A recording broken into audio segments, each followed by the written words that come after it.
Je suis content d'être ici, réunis dans les lieux célestes en Jésus-Christ,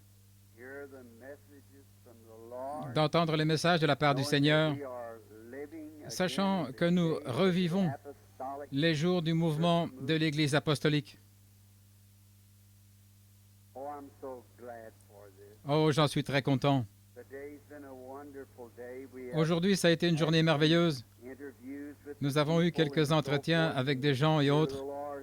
L'Esprit du Seigneur était là. Nous avons vu de grandes choses s'accomplir.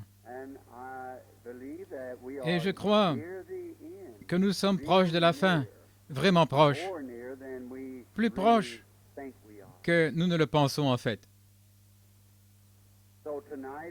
Ce soir donc, c'est une autre soirée où nous avons le privilège de nous rassembler de ce côté-ci de l'éternité pour parler de sa parole. Je pense que s'il nous fallait juste clôturer la réunion et rentrer chez nous, ça ne serait pas... Ça nous profite souvent, rien que d'être sortis ce soir, de chanter, suivre les exhortations et l'Esprit parlant aux gens.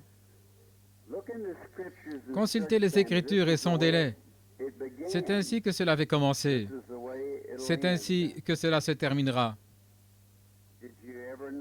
Avez-vous déjà remarqué que le royaume des gentils avait commencé avec des parlers en langues inconnues et des interprétations? Le roi Nebuchadnezzar, l'écriture sur la muraille, des langues inconnues et des interprétations. Il se termine de la même manière, l'âge des gentils. Oh, ça serait vraiment agréable. Si nous avions quelques semaines, nous pourrions parler de la prophétie et autres. Je demandais à frère Jack Moore, mon précieux ami aujourd'hui, s'il serait en ordre que j'annonce quelque chose à l'Assemblée ce soir. Il a dit certainement. À partir de dimanche en 8, du 4 au 11, je parlerai à Jeffersonville. Pendant 8 soirées, là, sur les 7 derniers âges de l'Église. Je vais écrire un petit commentaire là-dessus. Le Seigneur semble placer cela sur mon cœur. J'aimerais en parler devant l'Église. Et cela sera enregistré sur bande magnétique, et de là sur bande, et de bande à la machine à écrire, la dactylographie, et après ça, ce sera imprimé. Ce qui fera au moins 3 nouveaux livres qui déboucheront donc des visions. Ainsi donc, ce livre sera publié, les 7 derniers âges de l'Église. Je crois que nous sommes dans cet âge-là. J'ai écrit des commentaires là-dessus. Le Seigneur a mis sur mon cœur d'en parler devant l'Église. Et cela passe à des enregistrements, à la dactylographie et la sténo. Je crois que nous sommes dans cet âge-là. Comment suis-je arrivé à écrire cela? Je remontais en arrière chaque fois que le Seigneur me parle, je note cela, et ensuite je l'examine. Je l'apporte aux gens et je leur montre comment ça se passe. J'ai pris une prophétie que j'étais un pasteur d'une église baptiste. Je ne savais même pas qu'une vision représentait.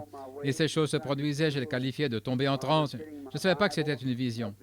Et à l'époque, je n'étais qu'un jeune garçon en juin 33. J'étais en route vers l'école de dimanche et au moment de prendre la Bible, une vision est apparue devant moi. Et je me suis arrêté dans la pièce. Et voici ce qui a été dit. Je l'avais noté sur un papier jaune. Ce sera imprimé dans le Herald of Faith. Peu après, car pratiquement tout ça s'est accompli. En 1933, pensez donc à ceci. Il y a de cela beaucoup d'années, environ 28 ans, que cela s'est accompli. Observez combien sa parole est précise. Il a été dit, nous avons maintenant un président, M. Roosevelt, et ce M. Roosevelt entraînera le monde dans une guerre mondiale lors de son mandat en tant que président. Et puis il a été dit, pendant ce temps, il a été permis aux femmes de voter, ce qui sera une malédiction pour la nation. Elles éliront à un moment l'homme qu'il ne faut pas, et elles l'ont fait l'autre jour. Eh bien, pensez-y. Il a été dit, nous irons en guerre contre l'Allemagne, et l'Allemagne sera protégée derrière une forteresse en béton, et nous essuierons un échec cuisant à cet endroit-là, la ligne Maginot. 11 ans avant sa construction. Exactement. Il a été dit, ce nouveau dictateur Mussolini effectuera sa première conquête vers l'Éthiopie et l'Éthiopie tombera à ses pieds. Cela s'est accompli. Il a été dit, ce sera sa fin. Il finira dans la disgrâce. Et j'ai dit, il arrivera, avant le temps de la fin, qu'une grande femme se lèvera aux États-Unis, car les États-Unis s'identifient à une femme. Son chiffre est 13. Elle se lèvera soit pour être présidente, soit, j'avais mis cela entre parenthèses, peut-être que cette femme belle et attrayante sera l'Église catholique, mais elle a un cœur cruel et elle conduira la nation dans la pollution. Et puis il arrivera qu'on aura une auto perfectionnée au point où j'ai vu une famille à bord d'un véhicule avec un toit en verre et sans volant. Et l'autre jour, j'ai vu cela dans le Popular Mechanics, que la machine est déjà inventée. On peut l'amener n'importe où l'on veut par une espèce de radar qui contrôle. Vous vous asseyez tout simplement là et ça avance directement. Vous n'avez même pas besoin de cela et avec un toit en verre. Puis je me suis retourné pour regarder et j'ai vu les États-Unis en fumée. Et quelque chose l'avait consumé. Et là en dessous, j'ai dit, je n'étais plus en transe, mais je prédis. Rappelez-vous ceci, je pense que ceci aussi est enregistré sur bande. Je prédis que ces événements auront lieu donc entre 1933 et 1977. Il nous reste encore 16 ans si ma prédiction tombe juste. Eh bien, il y a eu 7 événements dont l'accomplissement a été annoncé. 5 d'entre eux se sont déjà accomplis. Il en reste 2 qui doivent s'accomplir. Il en sera ainsi.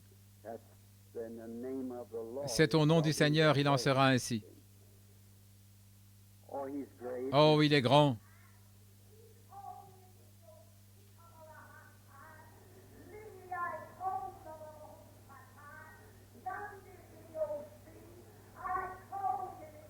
Father, for your spirit, for the spirit and upon the people. Père, pour ton esprit, sur les gens, les dons qui sont dans l'Église, nous te remercions, Seigneur, car il parle d'un commun accord, il parle dans l'unité de ta venue.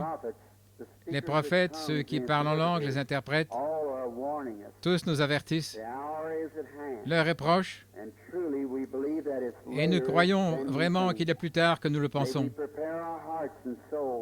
Puissions-nous préparer nos cœurs et nos âmes pour la venue du Seigneur. Et ce soir, alors que nous lisons dans ta parole, puisses-tu nous parler maintenant par la parole écrite? Nous le demandons au nom de Jésus et pour sa gloire. Amen. Dans le livre d'Ésaïe, juste pour un court message, afin de ne pas vous garder trop longtemps, j'aimerais m'adresser à ceux dans l'Assemblée qui n'étaient pas ici ce matin. Je sais que beaucoup parmi vous ont eu à travailler. C'est vraiment dommage d'avoir une réunion un jour ouvrable, mais notre noble et bien-aimé frère, le rabbin, nous a apporté un message remarquable sur le temps et la Bible. Et j'ai certainement apprécié la communion que notre frère a eue avec nous ici et celle que j'ai eue avec lui. Et il doit quitter ce soir à 21h. Et il a dit qu'il devait quitter à 22h30. Je disais, peut-être que nous aurons terminé vers cette heure-là. Et je l'apprécie certainement beaucoup. Que Dieu lui accorde un bon voyage, c'est ma prière. Beaucoup parmi vous ont suivi une petite prophétie qui a été donnée il n'y a pas longtemps dans cette église par une petite femme baptiste. Elle s'est accomplie hier soir. Je suis donc sûr que l'Église sait de quoi nous parlons. Cette Église ce soir se tient sur l'expérience du mont de la Transfiguration. C'est cela. Prenons Ésaïe, chapitre 1, et lisons les versets 17 et 18, peut-être le verset 16 aussi, alors que nous lisons. Lavez-vous, purifiez-vous, ôtez de devant mes yeux la méchanceté de vos actions. Cessez de faire le mal. Apprenez à faire le bien. Recherchez la justice, protégez l'opprimé. Faites droit à l'orphelin, défendez la veuve. Venez et plaidons, dit l'Éternel. Si vos péchés sont comme le cramoisi, ils deviendront blancs comme la neige. S'ils sont rouges comme la pourpre, ils deviendront blancs comme la laine. Père, bénis ta sainte parole. Nous nous attendons, Seigneur, au Saint-Esprit pour nous révéler ces choses. Parle à chaque cœur selon que nous en avons besoin, Seigneur. Nous supplions, grâce à divers dons et à ta parole, supplions sur les chemins, cherchant à contraindre ces ouvriers de la 11e heure à préparer ta venue. Accorde-le, Seigneur, et aide-moi maintenant et parle. Nous le demandons au nom de Jésus. Amen. Si je devais intituler ce passage, j'aimerais prendre pour sujet conférence. Car en venant, j'ai vu qu'il était mentionné là sur la porte une réunion de communion. Et une réunion de communion, c'est simplement comme un temps où nous communions ensemble. Et alors beaucoup parmi vous se souviennent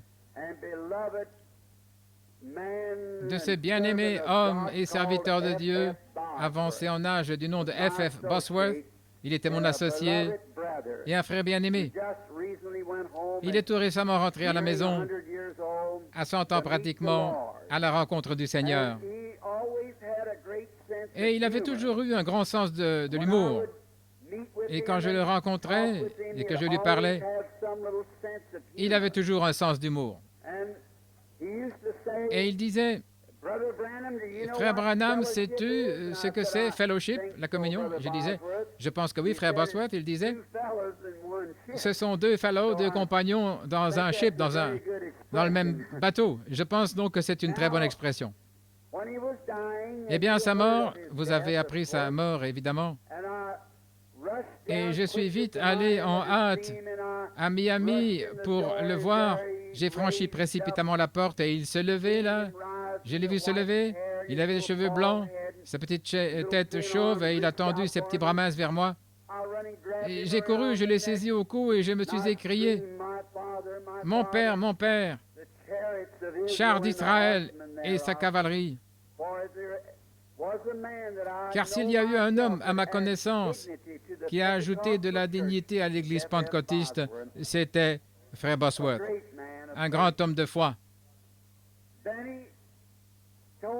Alors il m'a parlé disant, « Frère Branham, j'ai un message pour toi et je suis très content de ton arrivée ici avant mon départ. » J'ai dit, « Qu'est-ce que c'est ?» Il a dit, « Hâte-toi d'aller dans les champs missionnaires à l'étranger, tout de suite. » Il a dit, « C'est là qu'il y a du succès pour toi dans l'œuvre du Seigneur. » Il a dit, « Va, avant que certains de ces jeunes gens y aient abîmé la voie. » Et j'ai dit, « Frère Bosworth, j'aimerais te poser une question, mon précieux saint frère. De tout le temps de ton ministère, quel a été le moment le plus glorieux? Quand tu as reçu le Saint-Esprit ou quand une certaine personne a été guérie ou... Il a dit, c'est maintenant même l'expérience la plus glorieuse que j'ai jamais eue de toute ma vie. Et j'ai dit, sais-tu que tu es en train de mourir? Il a dit, tout ce pourquoi j'ai vécu pendant plus de 50 ans, frère Branham, c'est Jésus-Christ. Et il a dit, à n'importe quel moment, il peut franchir la porte pour me ramener à la maison. Quand la mort l'a frappé, il était dans la chambre. Il a serré la main aux gens pendant plus de 2 heures, s'est converti, et certains d'entre eux s'en étaient allés depuis 50 ans. J'aime ce psaume de la vie.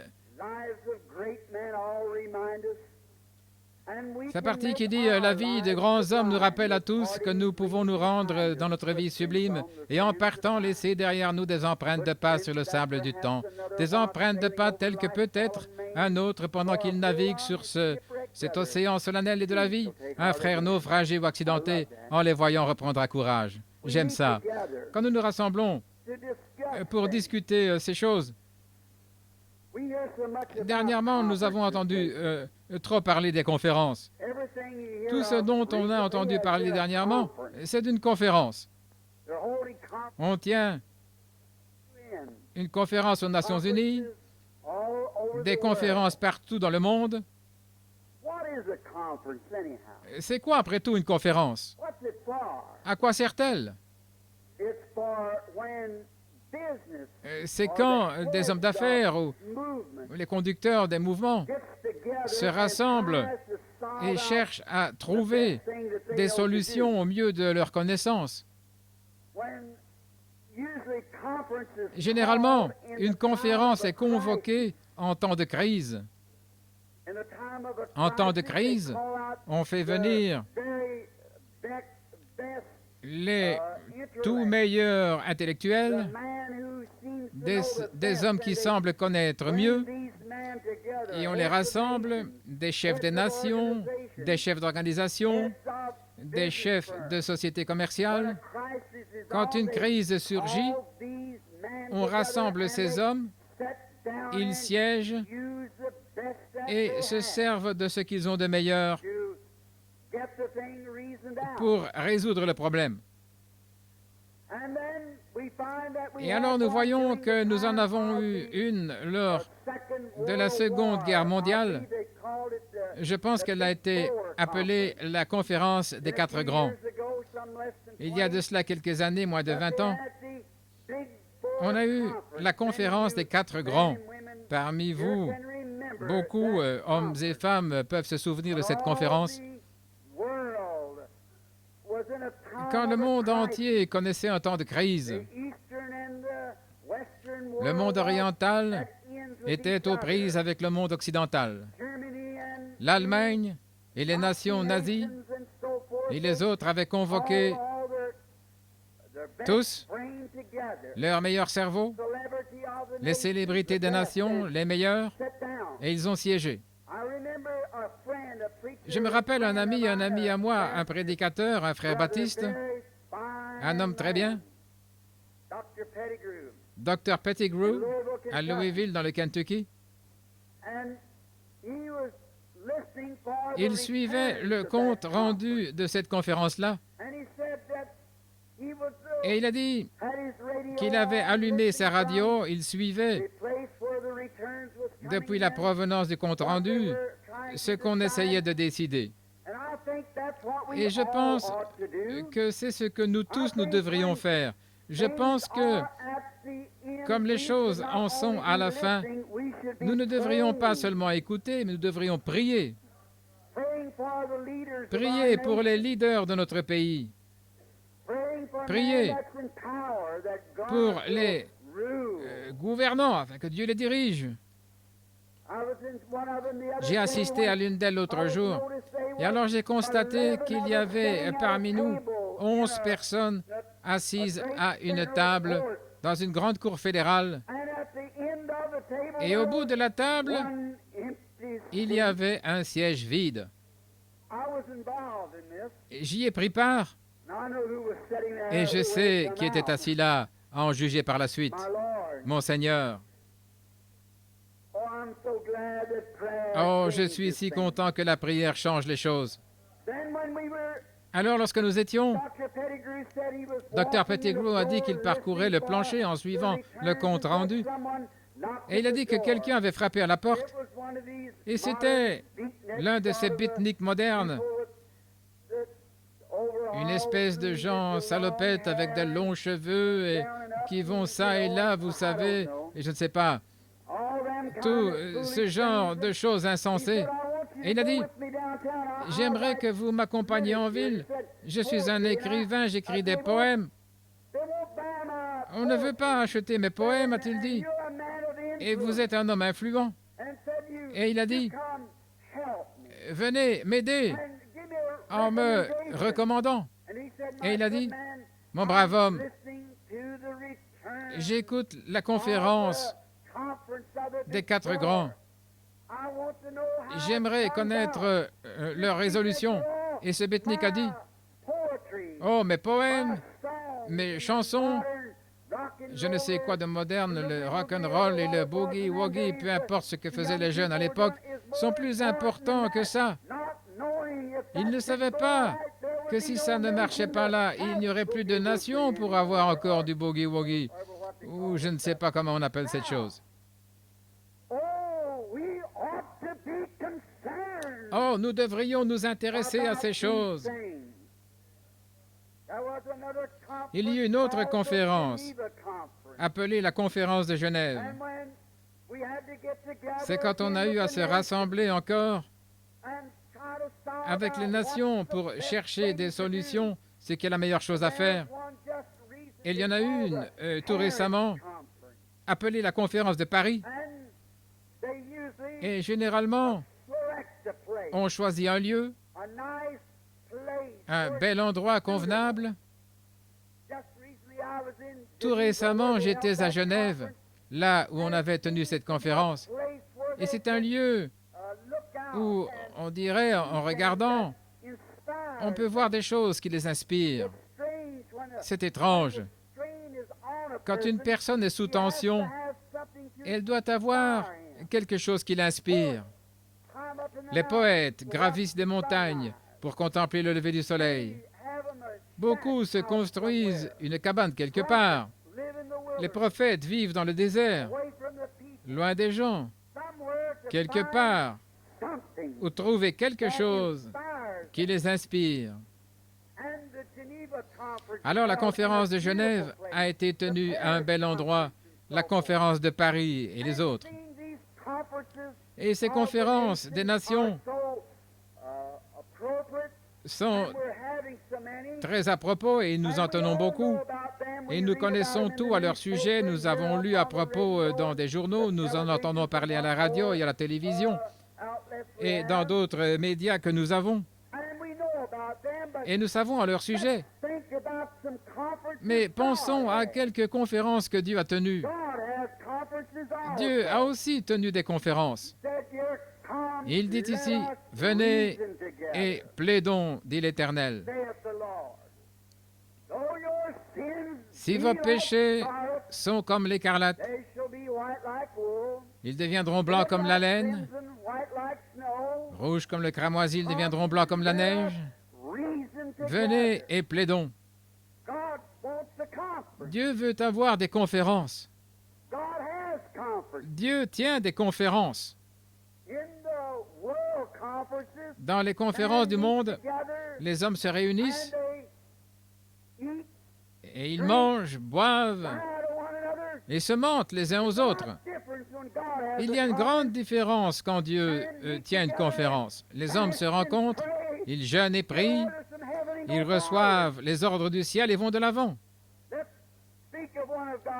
Parlons de l'une des conférences de Dieu ou de quelques-unes d'entre elles. La première conférence dont je peux me souvenir que Dieu a tenue, c'était la conférence d'Éden. Dieu a tenu une conférence en Éden.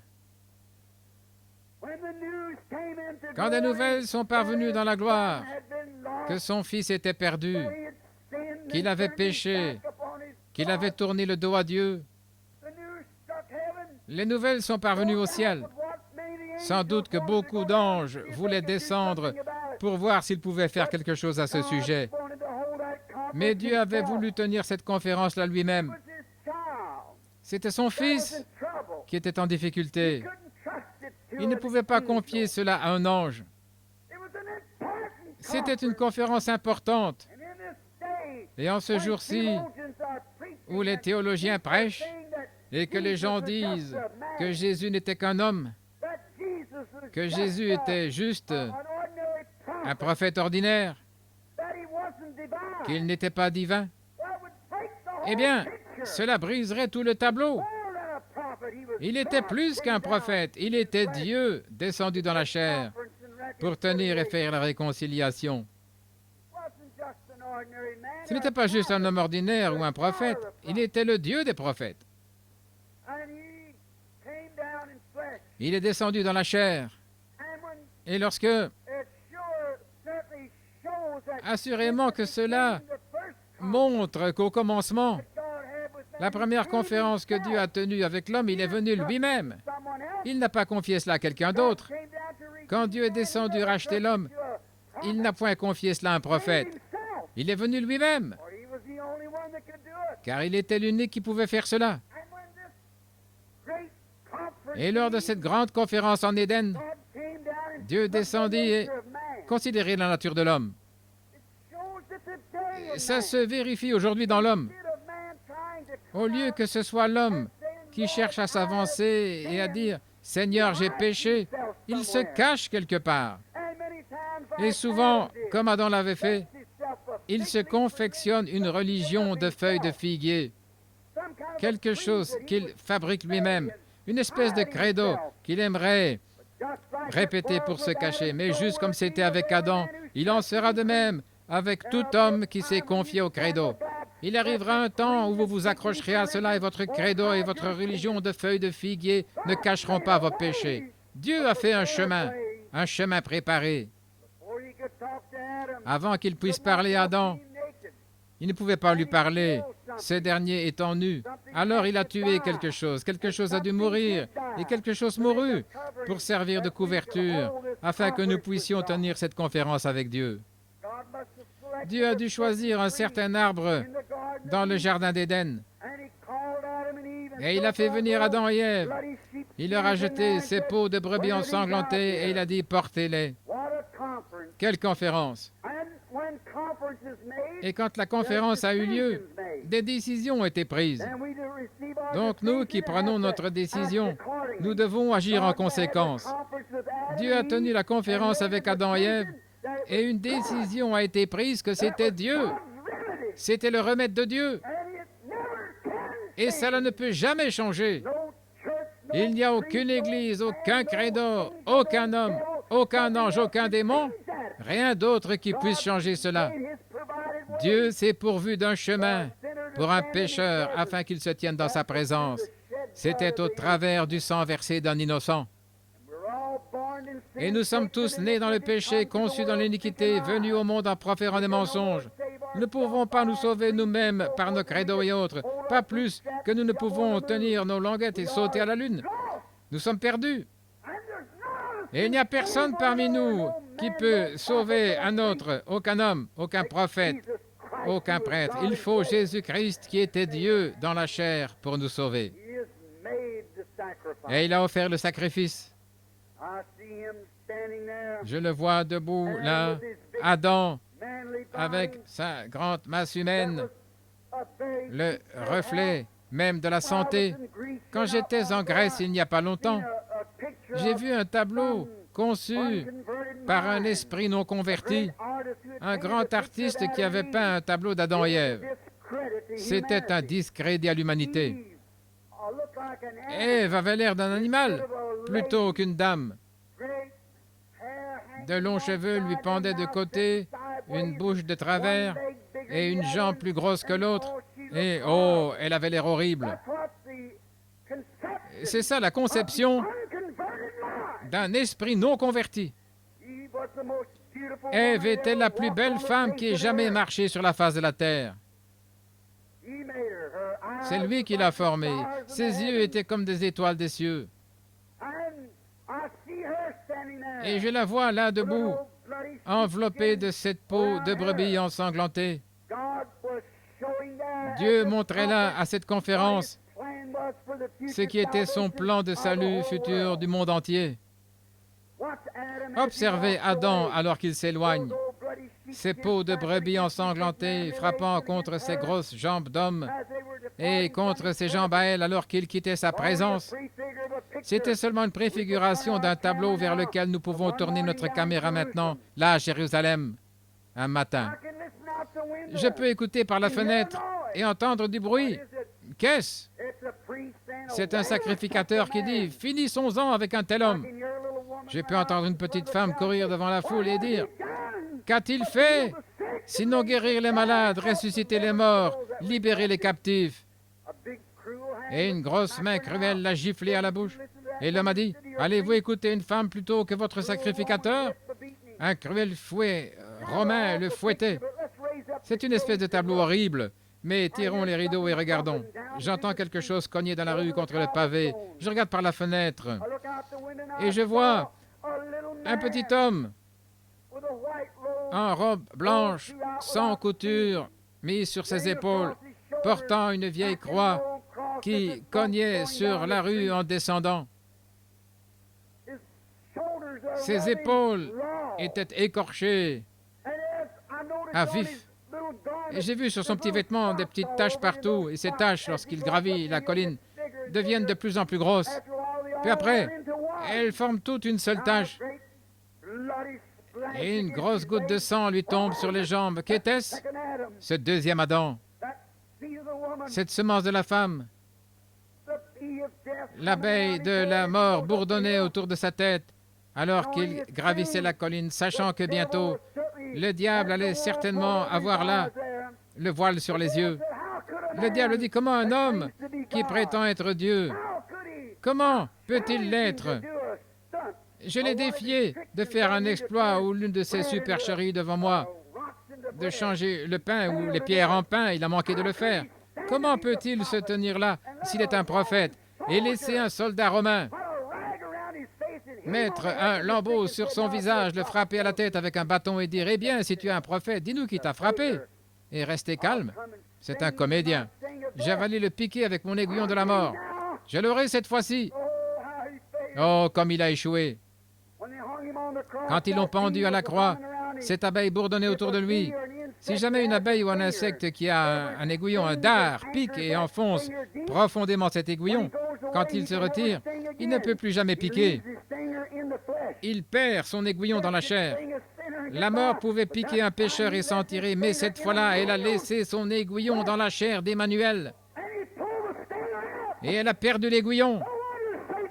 Il n'est pas étonnant que saint Paul ait pu dire des années plus tard, alors que l'abeille de la mort bourdonnait autour de lui, « Ô mort, où est ton aiguillon? Ô mort, où est ta victoire? » Mais grâce soit rendue à Dieu qui nous donne la victoire par notre Seigneur Jésus-Christ. La mort a été vaincue. L'abeille peut bourdonner tout autour, l'abeille de la mort peut bourdonner et dire « Je t'ai eu ». Mais nous pouvons pointer là une tombe vide et nous écrier « Grâce soit rendue à Dieu qui nous donne la victoire par notre Seigneur Jésus-Christ ». Cette abeille peut faire du bruit, mais elle ne peut plus vous piquer. Elle n'a plus d'aiguillon. Quand elle a ancré son aiguillon dans la chair d'Emmanuel, la chair de Dieu parmi nous, cela a arraché l'aiguillon de la mort. C'était la pensée de Dieu à sa première conférence. L'homme doit vivre, non pas par lui-même. Il ne doit pas venir avec sa propre théorie élaborée par des hommes. Il a condamné cela. Il n'est pas venu avec un credo élaboré par un homme. Il devait suivre la voie à laquelle Dieu avait pourvu. La conférence était terminée, c'était tout, c'était fini. L'homme doit venir par le sacrifice. Parlons d'une autre conférence juste un instant.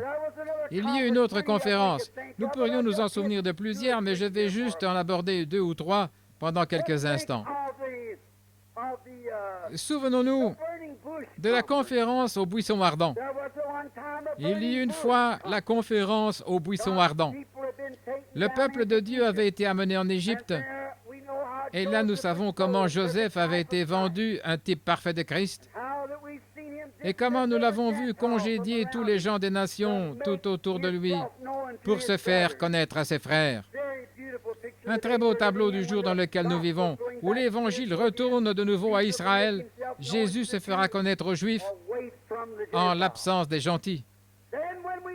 Alors nous voyons, après 400 ans de servitude, les Égyptiens s'étaient levés là et il y avait eu un pharaon qui ne connaissait pas Joseph. Et finalement, on est arrivé à leur faire des travaux très durs. Oh, comme les Égyptiens avaient fait d'eux des esclaves. Ils les battaient, les traînaient comme du bétail. Dieu ordonna qu'un prophète soit suscité. Ce prophète avait fui. Il avait épousé une belle fille éthiopienne Il avait eu un fils, Gershom. Il était bien satisfait d'hériter de beaucoup d'argent de son père, Jéthro, ou plutôt de son beau-père, Jéthro. Alors il gardait ses troupeaux dans le désert, quand tout à coup, les cris du peuple de Dieu montèrent devant lui. Quelque chose devait être fait. Dieu s'en était souvenu. Je suis si content qu'il se souvienne. Il s'était souvenu de son alliance. Il s'était souvenu d'Éden. Il s'était souvenu d'Abraham. Il se souvient de chaque parole qu'il a promise, de tout ce qu'il a jamais dit. Il est le Dieu infini. Infini. Il s'est souvenu de tout cela. Il s'est souvenu qu'il avait fait sa promesse. Il n'y a qu'une seule chose que Dieu fait, c'est garder sa parole. Et pour garder sa parole, il avait prédestiné un prophète. Mais ce prophète était un fugitif dans le désert. Il était un fugitif. Il était allé dans le désert. Il s'y était installé. Mais quand Dieu ordonne à un homme de faire quelque chose, peu importe que ce dernier fuit, Dieu a ordonné qu'il y ait une église dans les derniers jours. Des démons peuvent se lever, des mauvais esprits, des hypocrites. Mais Dieu aura cette église-là, car il a dit qu'elle serait là. Il le fera. Il n'y a rien. De ces pierres, Dieu est capable de susciter des enfants à Abraham. Et alors, quand il a trouvé ce fugitif, ce prophète Moïse, là, vraiment très satisfait, avec une belle femme et une famille, et sur le point de devenir riche, pour ce cœur de juif, c'était assez suffisant pour lui. Le fardeau l'avait quitté. En effet, il avait échoué avec sa théologie et son intellectualisme de délivrer les enfants d'Israël. Mais Dieu avait ordonné qu'il devait le faire. Et tout ce que Dieu ordonne s'accomplira. Dieu va avoir une église, il va avoir un peuple, il va avoir quelqu'un qui croira à ses dons, il va avoir ceux qui parleront en langue, ceux qui interpréteront. Il va avoir des prophètes. Il va faire cela, car il a dit qu'il le ferait. Dieu aura la guérison et le salut. Le Saint-Esprit descendra. De ces pierres, il est capable de susciter des enfants à Abraham. Nous, les baptistes, méthodistes, presbytériens et autres, nous pouvons rejeter cela autant que nous le voulons. Mais Dieu aura cette église-là aussi certainement que sa parole l'a dit. Il l'aura. Il se souvient de chaque parole qu'il a prononcée. Et cela s'accomplira en son temps. Moïse était là, satisfait, prêt à s'établir là. Mais Dieu s'est dit, je dois tenir une conférence avec ce prophète-là. Il a donc choisi un certain endroit. Représentons-nous que c'était là, au-dessous d'un buisson, au sommet d'une montagne. Dieu est descendu des cieux et a embrasé ce buisson-là. Et il a fait venir Moïse à une conférence. Moïse, dans sa faiblesse, s'est mis à plaider. Mais quand il a vu la gloire de Dieu, il était prêt à partir. Parfois, quand le peuple de Dieu est appelé dans une conférence avec Dieu, là où il rencontre Dieu, vous savez, vous avez cela dans votre maison quand l'enfant, au point que le médecin s'avance et dit, il n'y a aucune chance pour lui de vivre. Votre pasteur dit, la guérison divine n'existe pas. Oh, cela n'arrête pas la chose. Vous êtes prêt pour une conférence. Vous êtes une personne différente lorsque vous parlez à Dieu. Lorsque vous avez un jeune homme ou une jeune fille qui n'en font qu'à leur tête et que vous parvenez à prier jusqu'à faire entrer Dieu en scène, là, il vous rencontrera dans la chambre à coucher, là, dehors ou en gare, là, dans la basse-cour, où que ce soit. Quand vous tenez ce genre de conférence avec Dieu, vous êtes changé. Quelque chose se passe. Et les gens qui tiennent ce genre de conférence avec Dieu et qui rencontrent Dieu, ils agissent de façon insensée aux yeux du monde après cela. Regardez quel tableau insensé cela paraissait pour Moïse. Il y avait une grande armée là en Égypte. C'est comme la Russie aujourd'hui. L'Égypte avait conquis le monde entier. Et voici un vieil homme de 80 ans. Des favoris lui pendaient jusqu'à la ceinture, des cheveux grisonnants lui tombaient dans le dos à 80 ans. Le lendemain matin, il avait sa femme assise à califourchon sur le mulet et portant un enfant dans les bras comme cela. Muni d'un vieux bâton tordu en main, il descendait louant Dieu de toutes ses forces. On lui demande, « Moïse, où vas-tu? » « Je descends faire l'invasion de l'Égypte. » Comme c'est insensé. Combien cela paraissait insensé à un cœur inconverti. Mais Dieu l'avait commissionné à faire cela. Peu importe combien cela paraissait insensé, Dieu allait l'accomplir de toute façon. C'est pareil avec l'homme ou la femme pentecôtiste. Ils peuvent parler en langue, ils peuvent courir, les mains levées, ils peuvent faire toutes sortes de choses, et même parfois on pense qu'ils sont ivres ou toqués, mais ils ont eu une conférence. Peu importe ce que cela paraît aux yeux du monde, Dieu l'a fait de toute façon. Ça ne dérange donc pas. N'ont-ils pas dit au jour de la Pentecôte, ces gens sont ivres de vin nouveau? Pierre a dit, ils ne le sont pas, les bars ne sont pas encore ouverts. Mais ceci et cela. Eh bien, frère, j'ai souvent fait cette déclaration. Si ceci n'est pas ça, j'aimerais mieux garder ceci jusqu'à ce que cela vienne. Ceci et cela. Et puis, si vous remarquez bien, Moïse était en route vers l'Égypte, l'invasion par un seul homme. Mais il l'a fait, car il avait tenu une conférence avec Dieu, et Dieu l'avait commissionné et lui avait montré sa gloire. Et même pas une nation ne pouvait lui faire obstacle. Quand Dieu rencontre un homme dans une conférence et qu'il le remplit du Saint-Esprit et qu'il embrase son âme, il n'y a rien qui va lui faire obstacle. Il ira faire l'invasion. Les enfants d'Israël, sur le chemin du retour, ont tenu une autre conférence avec Dieu. Moïse l'a tenue là, à la mer Rouge. Nous l'appelons la conférence de la mer Rouge. C'est quand il y a eu des troubles en plein exercice du devoir. Et écoutez, vous chrétiens, c'est là que vous commettez votre erreur fatale. C'est là qu'Israël a commis son erreur fatale. Quand ils ont réclamé une loi pour servir Dieu. Dans Exode 19, après que la grâce eut pourvu à un sauveur, Moïse, un prophète, elle avait déjà pourvu un agneau. Elle avait déjà pourvu une alliance. Elle avait déjà pourvu à toutes ces choses. Et cependant, ils voulaient quelque chose à faire d'eux-mêmes. Ils voulaient une théologie. Et c'est ça le problème aujourd'hui. Si nous avions laissé la Pentecôte telle qu'elle était au début, mais il nous fallait faire quelque chose pour discuter. Il nous fallait être des unitaires, bénitaires, trinitaires, l'Église de Dieu. Oh là là! Tous ces cavaliers sur des chameaux à une bosse, 2 bosses, à 3 bosses et autres. Qu'est-ce que ça change? Le nombre de bosses qu'a un chameau autant que nous le chevauchons. Qu'est-ce que ça change? Que vous soyez à bord d'une Ford ou d'une Chevrolet, continuez simplement d'avancer. Mais il nous fallait avoir une dénomination, il nous fallait avoir un exode, vous savez, il nous fallait avoir un chapitre 20 d'Exode, je pense. C'est là qu'ils ont eu une loi. Il nous fallait avoir quelque chose que nous pouvions faire pour montrer que nous étions docteurs en philosophie, en droit, un tel, faire en sorte qu'il paraisse comme le reste du monde. C'est comme Israël avait encore commis une erreur fatale en rejetant Samuel le prophète, en voulant Saül le roi.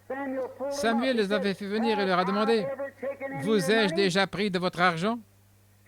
Vous ai-je déjà dit quelque chose au nom de l'Éternel que Dieu n'ait pas soutenu? » Ils ne pouvaient pas dire un mot. Ils ont dit, « Certes, tu n'as pas pris notre nourriture, notre argent, tout ce que tu nous as dit était vrai. Mais néanmoins, nous voulons un roi. Nous voulons être comme le reste du monde, comme les nations des païens. Ils l'ont eu. Et c'est ce que nous faisons. Nous ne pouvons pas laisser la bénédiction tranquille telle qu'elle est. Nous devons dire, eh bien, nous sommes membres de telle église, nous sommes membres de telle église, agir comme les autres. La Pentecôte n'est pas une organisation, elle ne peut pas non plus être organisée. La Pentecôte est une expérience pour quiconque veut qu'il vienne boire des eaux du Seigneur. C'est une expérience. C'est le Saint-Esprit vivant dans les méthodistes, baptistes, juifs et tout, prosélytes, catholiques, et que sais-je encore.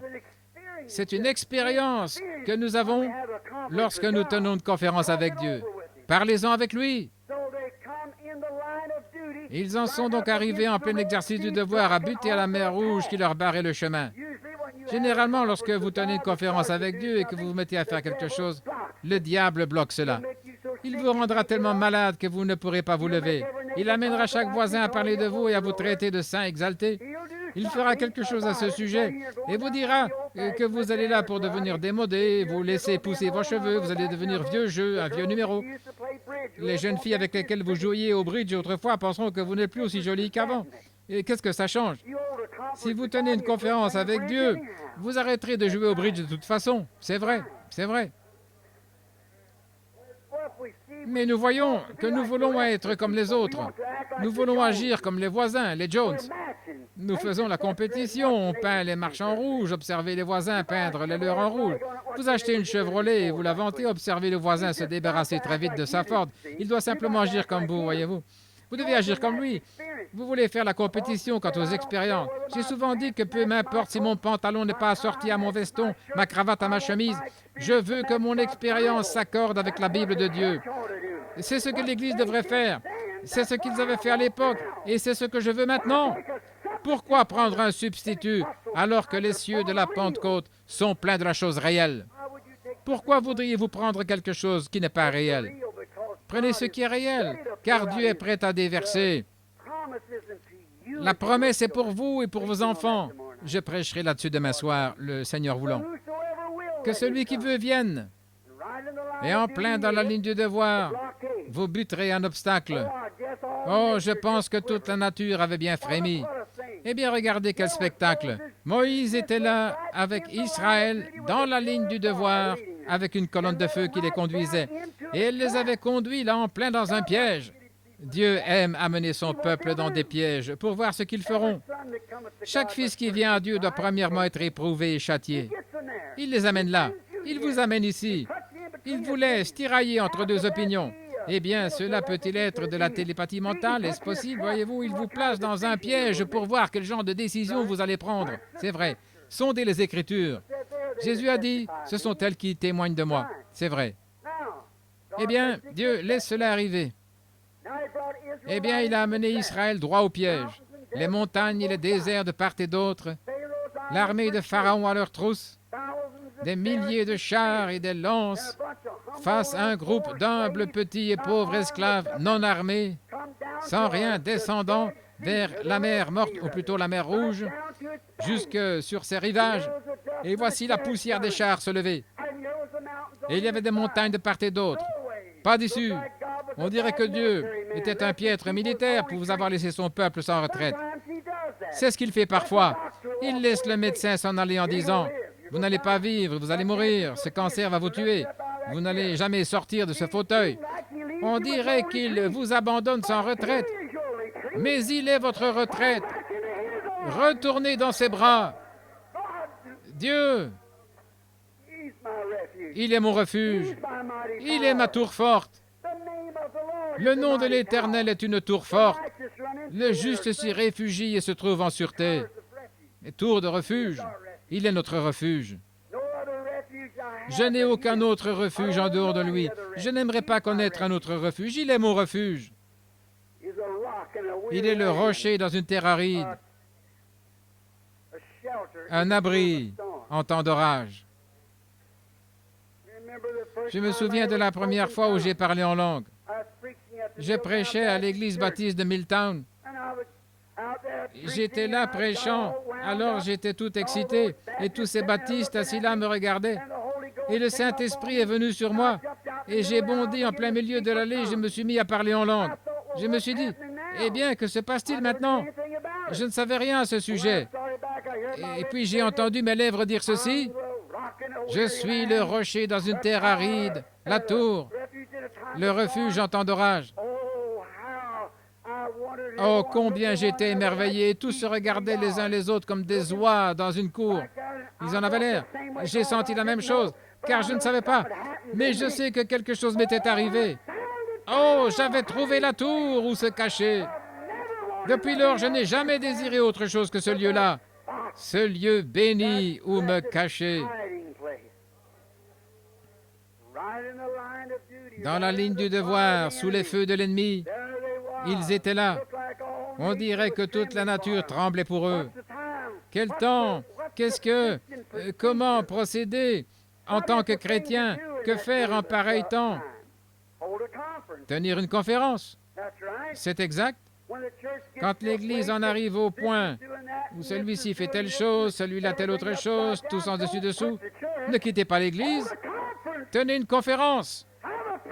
Ayez une réunion de prière quelque part. Moïse a choisi un lieu. Je dirais, représentons-nous que c'était juste derrière ce rocher-là. Il est allé là, il a dit, Éternel Dieu, quelque chose comme ceci, Éternel Dieu, grand Jéhovah, toi qui m'as rencontré au buisson ardent, cette expérience ne m'a jamais quitté. Et j'ai fait tout ce que tu m'as ordonné. Je suis dans l'exercice du devoir. J'ai amené ce peuple ici comme tu l'as ordonné. Et la colonne de feu est suspendue là. L'armée de Pharaon est là. Il y a des montagnes et la mer morte. Mais que dois-je faire, Éternel? Dois-je me livrer à Pharaon? Que dois-je faire?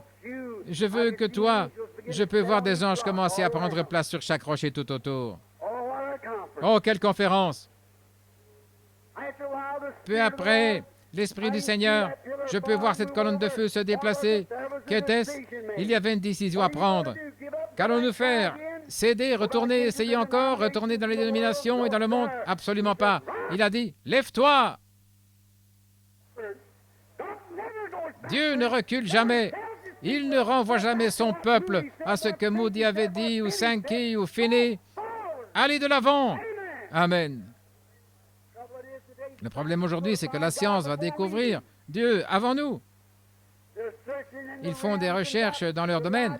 Ils ont des détecteurs de mensonges et autres. Ils peuvent prouver qu'une puissance existe. Vous avez vu ça l'autre jour. C'était dans le Reader's Digest, je pense, là où ils avaient pris le guérisseur. C'était en Angleterre. Ils ont ouvert les églises à ce qu'ils appelaient des guérisseurs. Et environ 80% de gens avaient été guéris plus par cela que par la médecine en Angleterre. Était-ce le Newsweek, Gene, ou qu'est-ce que c'était? Reader's Digest. D'accord. Ils ont examiné le guérisseur pour voir s'il émanait de lui quelque chose. On a placé sa main sous le rayon X. On lui a demandé de prier. On a placé une feuille de plomb ou voir si c'était juste sa main ou s'il y avait une puissance. Voyons ce que Sankey avait dit à propos, ce que Moody avait dit, ce que Knox, Calvin ou quelqu'un d'autre avait dit à ce sujet. C'est en ordre. Ils étaient le peuple de Dieu à cette époque-là. Mais nous avançons. La science peut seulement aller.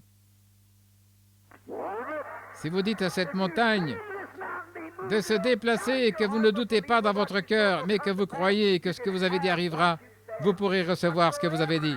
Quoi que ce soit, que cela soit.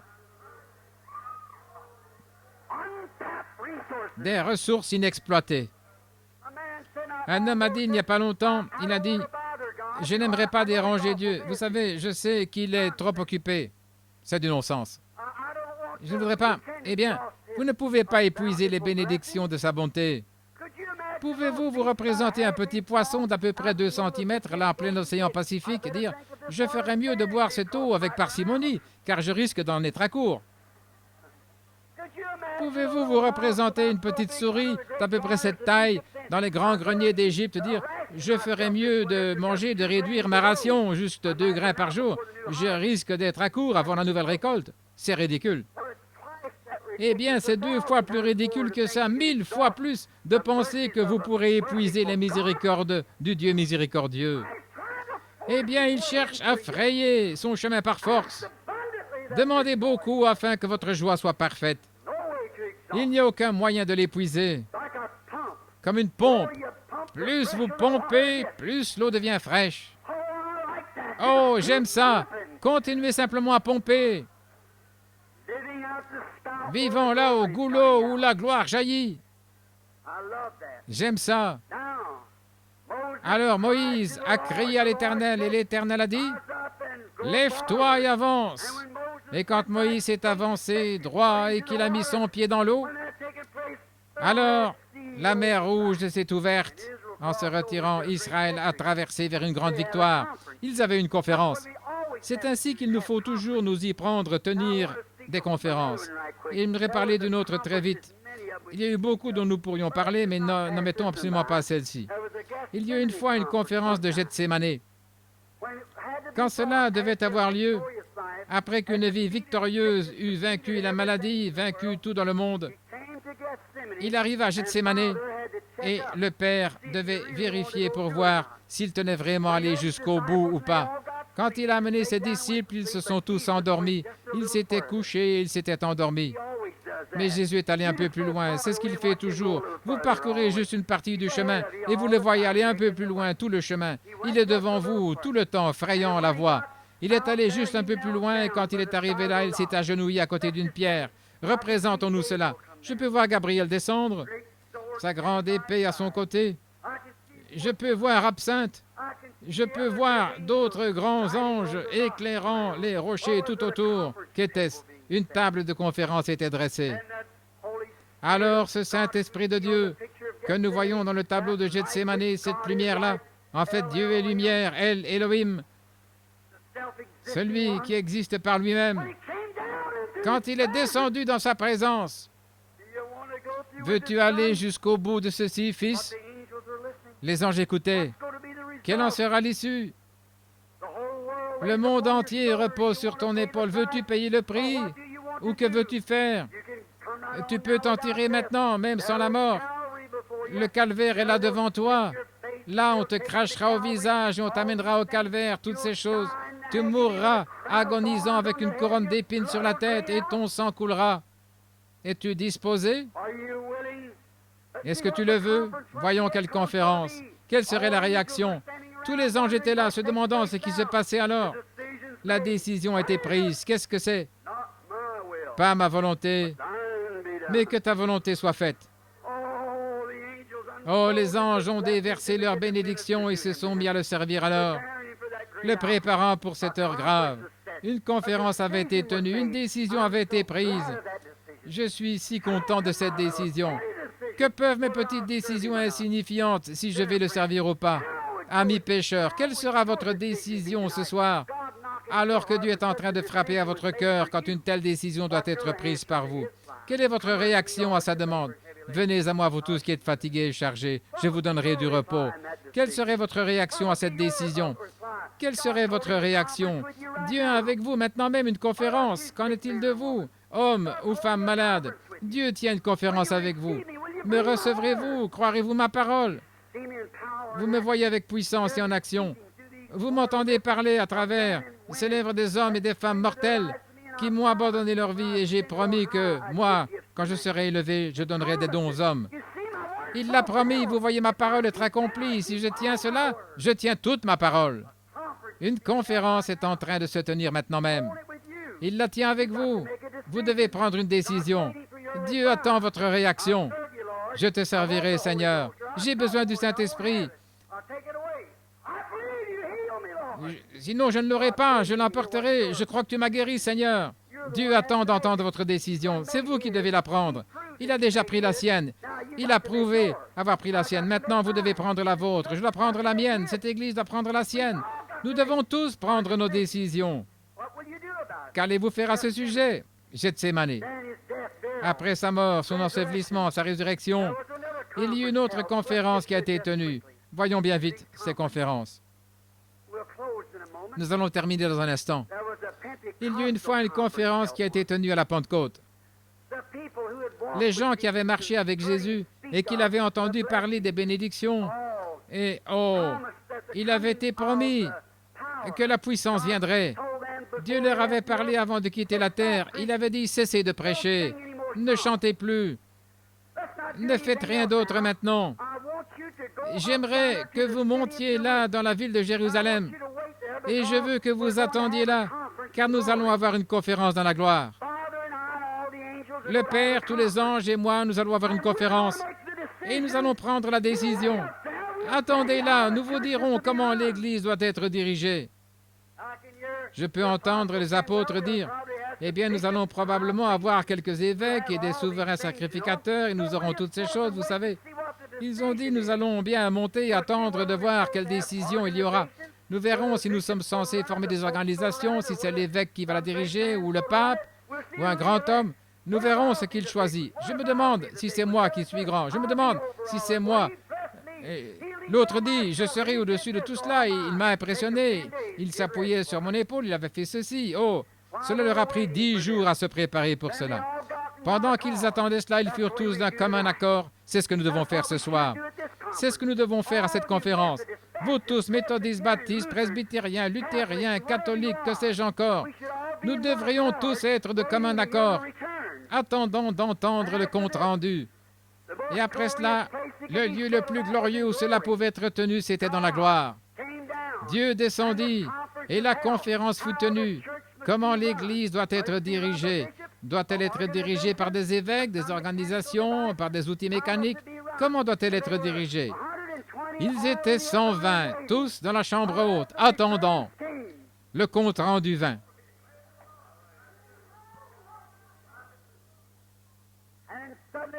Et tout à coup, un prêtre remonta la route, le col retourné. Faites sortir votre langue et recevez la Sainte Eucharistie. Cela a l'air insensé. Oh non, c'est faux. L'évêque descendit et dit, eh bien, attendez une minute, nous ne pouvons pas supporter ce genre de choses. Non, non. Mais tout à coup, il vint du ciel un bruit comme celui d'un vent impétueux. Non pas qu'un pasteur dit, donnez-moi la main d'association, nous allons vous mettre à l'épreuve pendant 6 mois. Absolument pas. Il y eut un bruit, pas d'un séminaire, mais du ciel, comme un vent impétueux, et il remplit toute la maison où ils étaient assis. Et cette grande colonne de feu qui avait conduit les enfants d'Israël, l'ancien d'Israël, elle s'est divisée en Israël. Des langues de feu se posèrent sur chacun d'eux, Dieu se divisant dans son Église. L'un comme prophète, l'autre comme apôtre, l'autre avec le parler en langue, l'autre pour faire autre chose. Dieu se divisant. Un seul Dieu qui avait travaillé dans 3 offices. Un seul Dieu appelé la dispensation du Père. Le même Dieu a vécu dans un homme appelé Jésus, appelé le Fils. Maintenant, il est dans son Église, appelé le Saint-Esprit. Il s'est divisé dans son corps universel. Alléluia! Le corps mystique de Jésus-Christ, qui est né de l'Esprit de Dieu. C'est pourquoi, comme notre frère rabbin le disait ce matin, notre bien-aimé, au sujet de s'unir, nous ne sommes pas divisés. Nous ne sommes pas divisés. Le diable cherche à nous diviser par des artifices mécaniques en disant « Je suis membre des assemblées, je suis membre des unitaires, membre de ceci, de cela. » Mais nous ne sommes pas divisés. Dieu donne le Saint-Esprit à ceux qui lui obéissent. Et des 2 côtés, ils ont reçu le Saint-Esprit qui lui a obéi. Nous ne sommes pas divisés. Nous formons tous un seul corps. C'est le but de notre conférence. Nous ne sommes pas divisés. Nous formons un seul corps. Le Saint-Esprit, Dieu se divisant, faisant des fils et des filles, en se posant, cette colonne de feu s'est divisée, et une langue de feu s'est posée sur chacun d'eux. Et ils furent tous remplis du Saint-Esprit, et se mirent à parler en d'autres langues, selon que l'Esprit de Dieu leur donnait de s'exprimer. Il y avait là à Jérusalem des évêques, des archevêques, des papes et autres, de grands hommes, toutes les nations sous le ciel. Et quand le conseil s'est tenu, ils ont dit, « Eh bien, ces hommes sont tous ivres de vin nouveau. » Pierre s'est levé au milieu d'eux et a dit, « Ces gens ne sont pas ivres comme vous le supposez, car c'est la 3e heure du jour. Mais ceci est ce qui a été dit par le prophète Joël. » Joël 2,28. Dans les derniers jours, au pluriel, 2 jours, les 2 derniers 1000 ans, a dit Dieu, je répandrai de mon esprit sur toute chair, juifs, gens dits, grecs, esclaves ou libres, mâles ou femelles. Je répandrai de mon esprit sur toute chair, et ils prophétiseront, mes fils et mes filles. Je ferai paraître des prodiges en haut dans le ciel et en bas sur la terre, des colonnes de feu et des vapeurs de fumée. Qu'il me soit permis de vous parler librement du patriarche David, car David a dit que le Seigneur a dit à mon Seigneur, « Assieds-toi à ma droite, je ferai de tes ennemis ton marchepied, et aussi ma chair reposera dans l'espérance, car je n'abandonnerai pas mon âme dans le séjour des morts, ni ne permettrai que son sein voie la corruption. Qu'il me soit permis de vous dire au sujet du patriarche David, quand il est mort, qu'il a été enseveli, et que son sépulcre existe encore aujourd'hui parmi nous. David est à la fois mort et enseveli, et il leur a dit ce qu'il faisait. Mais il a dit, Dieu a fait Seigneur et Christ, ce Jésus que vous avez crucifié par des mains impies. Amen. Excusez-moi, je ne voulais pas me mettre à marcher. Peut-être que quelque chose me fait marcher, de toute manière. J'ai mes souliers de marche. Oh là là, Et j'aimerais un jour effectuer un voyage comme Enoch et marcher tout droit vers le haut. J'étais dans l'église de Frère Outlaw il n'y a pas longtemps, à Phoenix, en Arizona. Ils chantaient un cantique. Nous montons, montons, nous montons, montons, montons. Puis après, je pensais être parti. Il a dit que la première marche, en montant l'échelle, il a dit que la première marche, c'était la justification. La deuxième, la sanctification. La troisième, la glorification. Ensuite, le Saint-Esprit est descendu. J'ai commencé à monter, monter, monter, monter, monter, monter, monter, jusqu'à atteindre la voie lactée. Je me suis dit que si nous allons plus haut, nous allons directement quitter cette église. C'est ce dont nous avons besoin aujourd'hui, c'est d'atteindre la voie lactée au calvaire, se lever dans la puissance du Saint-Esprit, mettre de côté nos credos et nos divergences, se mettre à monter, monter, monter. C'est ce qu'il nous faut faire, monter. C'était la conférence de la Pentecôte. Ils ont commencé à prêcher la guérison divine, la puissance du Saint-Esprit. Pierre leur a dit quoi faire le jour de la Pentecôte. Il a dit, repentez-vous chacun de vous. Ils ont dit, que pouvons-nous faire pour recevoir cela? Comment pouvons-nous être sauvés? Pierre a dit, repentez-vous et que chacun de vous soit baptisé au nom de Jésus-Christ pour le pardon de vos péchés et vous recevrez le don du Saint-Esprit. Car la promesse est pour cette génération. Et c'est tout. Les jours des miracles cesseront. Cela pourrait se retrouver dans l'almanach des vieilles dames. Mais ce n'est pas dans la Bible de Dieu, selon Acte 2. C'est vrai. Il a dit, la promesse est pour vous et pour vos enfants et pour tous ceux qui sont au loin, en aussi grand nombre que le Seigneur notre Dieu les appellera. C'est la décision de Dieu. C'est sa conférence. Pendant qu'il disait, qu'allons-nous faire? Oh, le cerveau de l'Église et la puissance de Dieu se sont réunis. La puissance de Dieu a dit, cette promesse est pour vous, pour vos enfants, pour tous ceux qui sont au loin, en aussi grand nombre que le Seigneur notre Dieu les appellera. Et tant qu'il continue à appeler, sa décision à la conférence satisfait toujours chaque exigence. Il répandra son esprit tant que Dieu appelle toujours des pécheurs à la repentance. Il a le Saint-Esprit à déverser en eux. La promesse est pour vous et pour vos enfants. Voici, je suis toujours avec vous, même jusqu'à la fin du monde. Voici les miracles qui accompagneront ceux qui auront cru. Oh là là! Vous ferez aussi les œuvres que je fais. Encore un peu de temps et le monde ne me verra plus, mais vous me verrez. Considérez ces conférences. Je serai avec vous, même en vous, jusqu'à la fin du monde. Quelle conférence! Après, ils sont sortis, Pierre et Jean, des hommes du peuple sans instruction. Je peux prouver qu'ils étaient des pentecôtistes. Ils avaient reçu la bénédiction de la Pentecôte. D'autre part, ils n'avaient pas d'argent. Ils sont arrivés à la porte appelée la Belle. Là était couché un estropié de naissance. Et ils ont dit, il leur a tendu sa petite coupe pour avoir l'aumône. Ils ont regardé pour voir si ces hommes semblaient être des gentlemen. Ils pouvaient lui donner quelque chose. Eh bien, voici ce qui prouve qu'ils étaient des pentecôtistes. Ils ont dit, je n'ai ni or ni argent, mais ce que j'ai.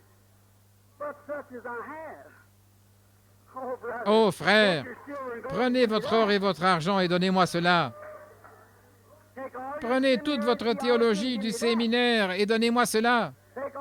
Prenez toute votre instruction et toutes vos histoires d'intellectuels et donnez-moi cela. Car il n'y a que cela qui vous élèvera toujours plus vers le haut. Ayez une conférence. Dieu a dit que vous pouvez l'avoir, que celui qui veut vienne. Montez. Ce que j'ai, je te le donne. La foi, dans le nom de Jésus-Christ, lève-toi et marche. Il n'a pas posé de questions là-dessus, il a étendu la main. Il l'a pris, il a soulevé jusqu'à ce que ses chevilles ont commencé à se fortifier de plus en plus. Il s'est mis à marcher, puis il s'est mis à courir, et ensuite il s'est mis à sauter. Il était aussi un pentecôtiste alors. Oui, il était un saint sauteur, et il a couru en bondissant, sautillant et en louant Dieu. Si ce n'était pas là la Pentecôte, c'est que je n'en ai jamais vu. Je peux vous prouver qu'Israël était pentecôtiste. Après qu'ils eurent vaincu et qu'ils eurent vu le maître de corvée, c'est comme lorsque vous avez remporté la victoire. Vous avez vu le whisky, les cigarettes et toutes ces autres choses derrière vous, mortes dans la mer rouge du sang de Jésus. Vous savez ce qui est arrivé? Moïse a chanté par l'Esprit. Myriam a battu le tambourin. Et toutes les filles d'Israël battaient du tambourin, parcourant les rivages, dansant dans l'Esprit. Et si ce n'est pas là une réunion de Pentecôte, c'est que je ne sais pas ce que c'est. Et quelqu'un m'a dit il n'y a pas longtemps, il a dit, Frère Branham, vous prêchez ce nouveau genre de salut, n'est-ce pas? J'ai dit, non, non. Il a dit, n'avez-vous pas un peu de ce nouveau salut? J'ai dit, non, j'ai un nouveau cas d'un vieux salut. C'est exact. J'ai dit, c'est le plus ancien qui existe. Il a dit, quand il était institué? J'ai dit, avant la fondation du monde. Il a dit, comment reçoit-on cela? J'ai dit, Job 7,27 dit, où étais-tu quand je fondais le monde, quand les étoiles du matin chantaient ensemble et que les fils de Dieu éclataient en chant d'allégresse? Eh bien, cette religion de l'ancien temps qui touche le cœur au ciel bleu, qui tue le péché avec des cris, eh bien, oh là là, c'est plus ancien que la Bible, c'est plus ancien que les collines, c'est plus ancien que la terre. Ce n'est pas nouveau, c'est quelque chose d'ancien. C'est juste un nouveau cas. Ne soyez pas inoculés contre cela, mais venez-y.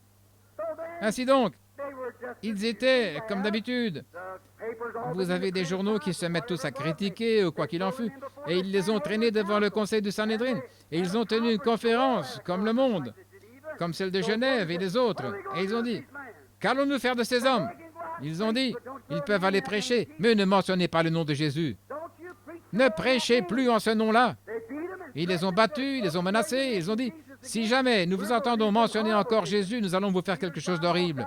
Pierre et Jean sont sortis de la prison ce matin-là de la conférence. Ils sont allés et ont dit, vous savez quoi? Je pense que nous ferions mieux de convoquer une conférence.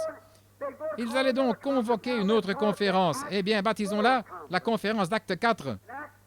Dans Acte 4, ils se sont tous réunis et ils ont raconté diverses expériences. Ils ont convoqué une conférence. Ils se sont agenouillés et ils ont convoqué une conférence. Ils voulaient invoquer Dieu, demander ce qu'il pourrait faire. Devrait-il battre en retraite ou que veut-il faire? Devrait-il prêcher la guérison divine? Devrait-il faire des compromis? Que devait-il faire? Alors ils se sont mis à prier comme ceci, tous d'un commun accord. Une autre réunion de la Pentecôte. Tous d'un commun accord. Je m'imagine qu'il y a eu du bruit.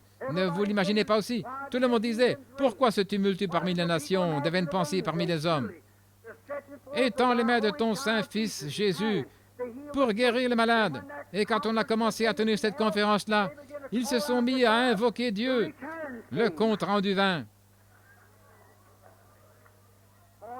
Oh, peut-être que vous feriez mieux de faire attention, vous risquez d'aller en prison. Vous feriez mieux d'y aller prudemment. Vous savez ce que l'Esprit dit à ce missionnaire-là il y a quelque temps?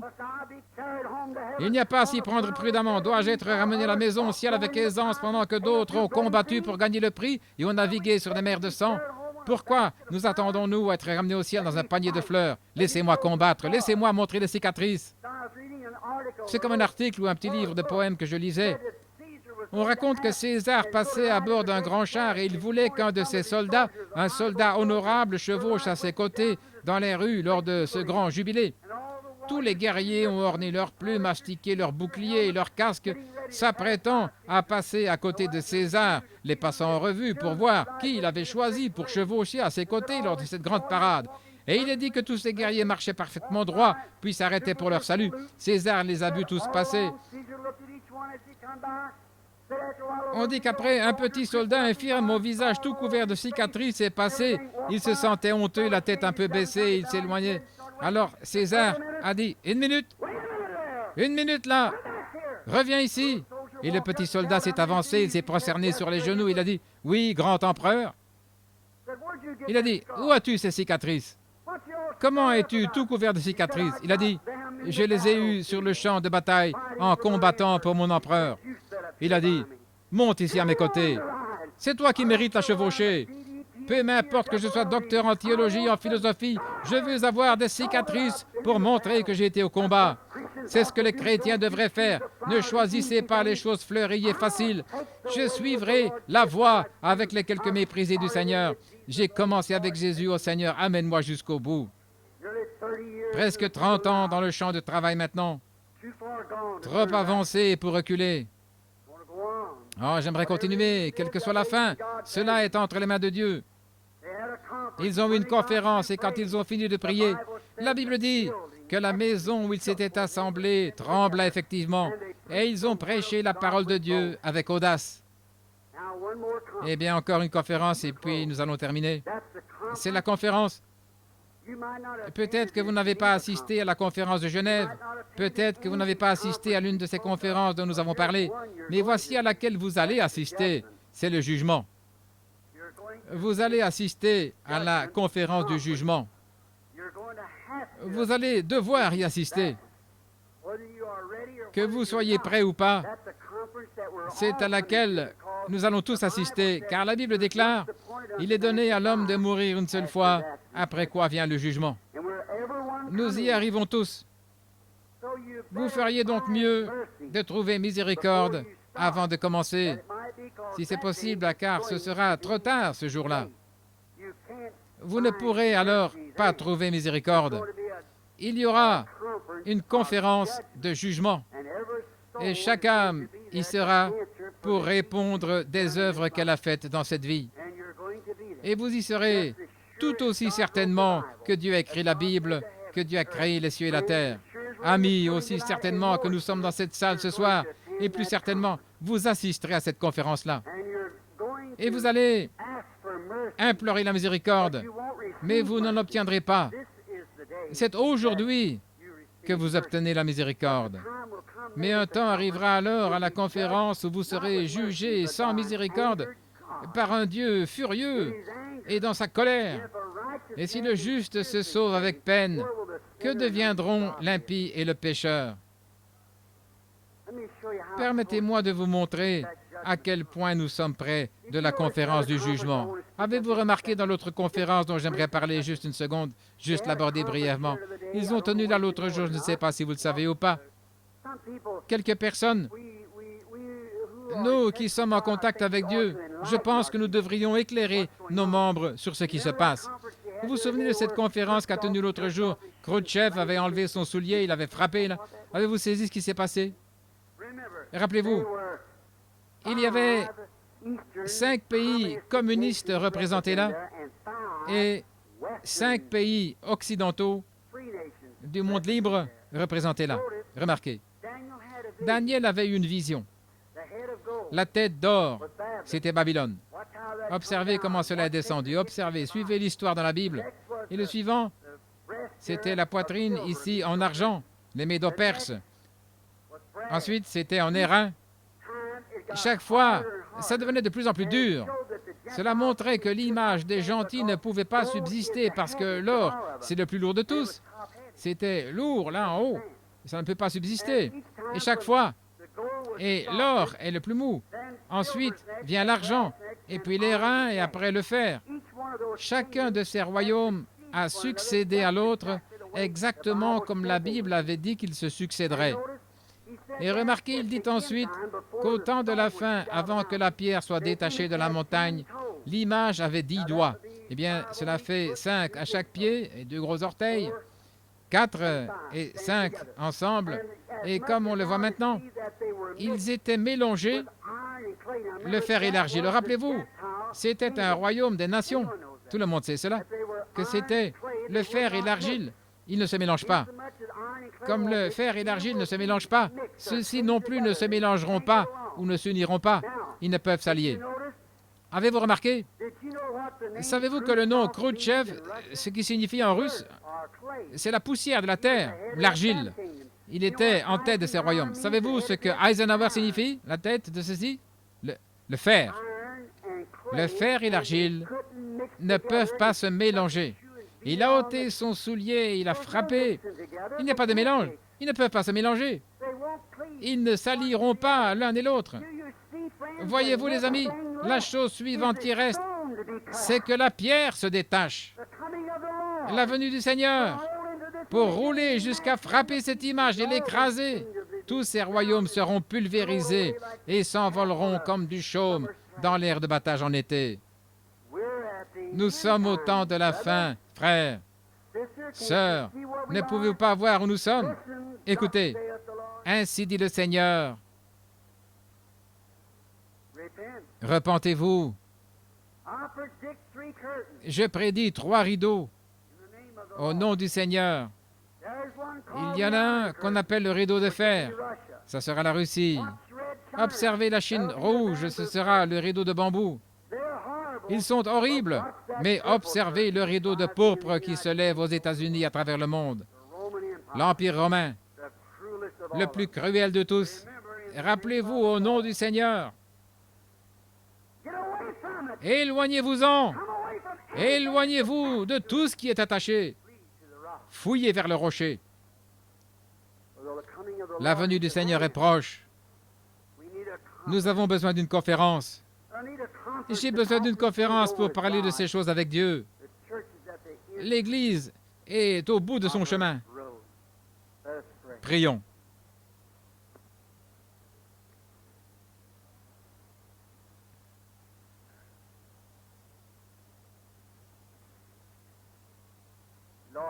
Seigneur, ô Dieu, nous savons que la venue est proche. Shreveport occupe une place de choix dans mon cœur, Seigneur. Je te remercie vraiment pour cette petite porte encore ouverte. Pour une nation, c'est toujours un privilège que nous ayons cette porte ouverte et qu'il n'y ait pas de soldats qui viennent nous arrêter, nous faire sortir d'ici, nous écraser dans la rue. Mais ça ne traînera pas, Père. Nous voyons toutes ces choses arriver. Oh, accorde-nous de nous préparer maintenant, Père. Accorde-nous d'avoir de l'huile pendant qu'il y en a à vendre. Pas à vendre, mais juste à recevoir. Je te prie de bénir ton peuple ce soir. Bénis ces petits messages décousus et donne gloire à ton peuple.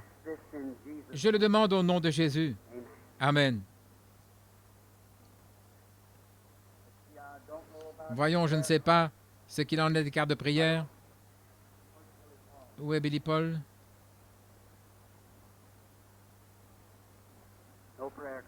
Pas de carte de prière? Eh bien, croyez-vous de toute manière? Croyez-vous de tout votre cœur? Je tenais à prêcher ceci ce soir. Peut-être qu'il distribuera des cartes de prière demain soir. Je les ai nommées, mais je vais vous dire ce qui a fait cela. J'étais très abattu. Combien savent que les visions vous tuent pratiquement? Jésus, une seule femme a touché à son vêtement et la vertu sortit de lui. Vous savez cela? Voici la petite mademoiselle Schrader ici. Je lui parlais aujourd'hui, là, à l'intérieur. Vous demandez pourquoi elle est couchée comme cela? Elle a un don de prophétie. C'est ce qui fait cela. Daniel a eu une vision. Il a eu mal à la tête pendant plusieurs jours. Les gens ne réalisent pas ce que c'est. Mais Dieu est toujours ici. Dieu sait tout à ce sujet. Vous n'avez pas à venir ici avec une carte de prière. Je sens le Saint-Esprit maintenant même. Je sens ses bénédictions et sa gloire. Combien là dans l'assistance souffrent et sont dans le besoin?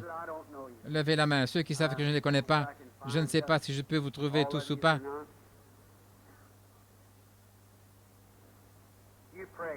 Priez. Écoutez.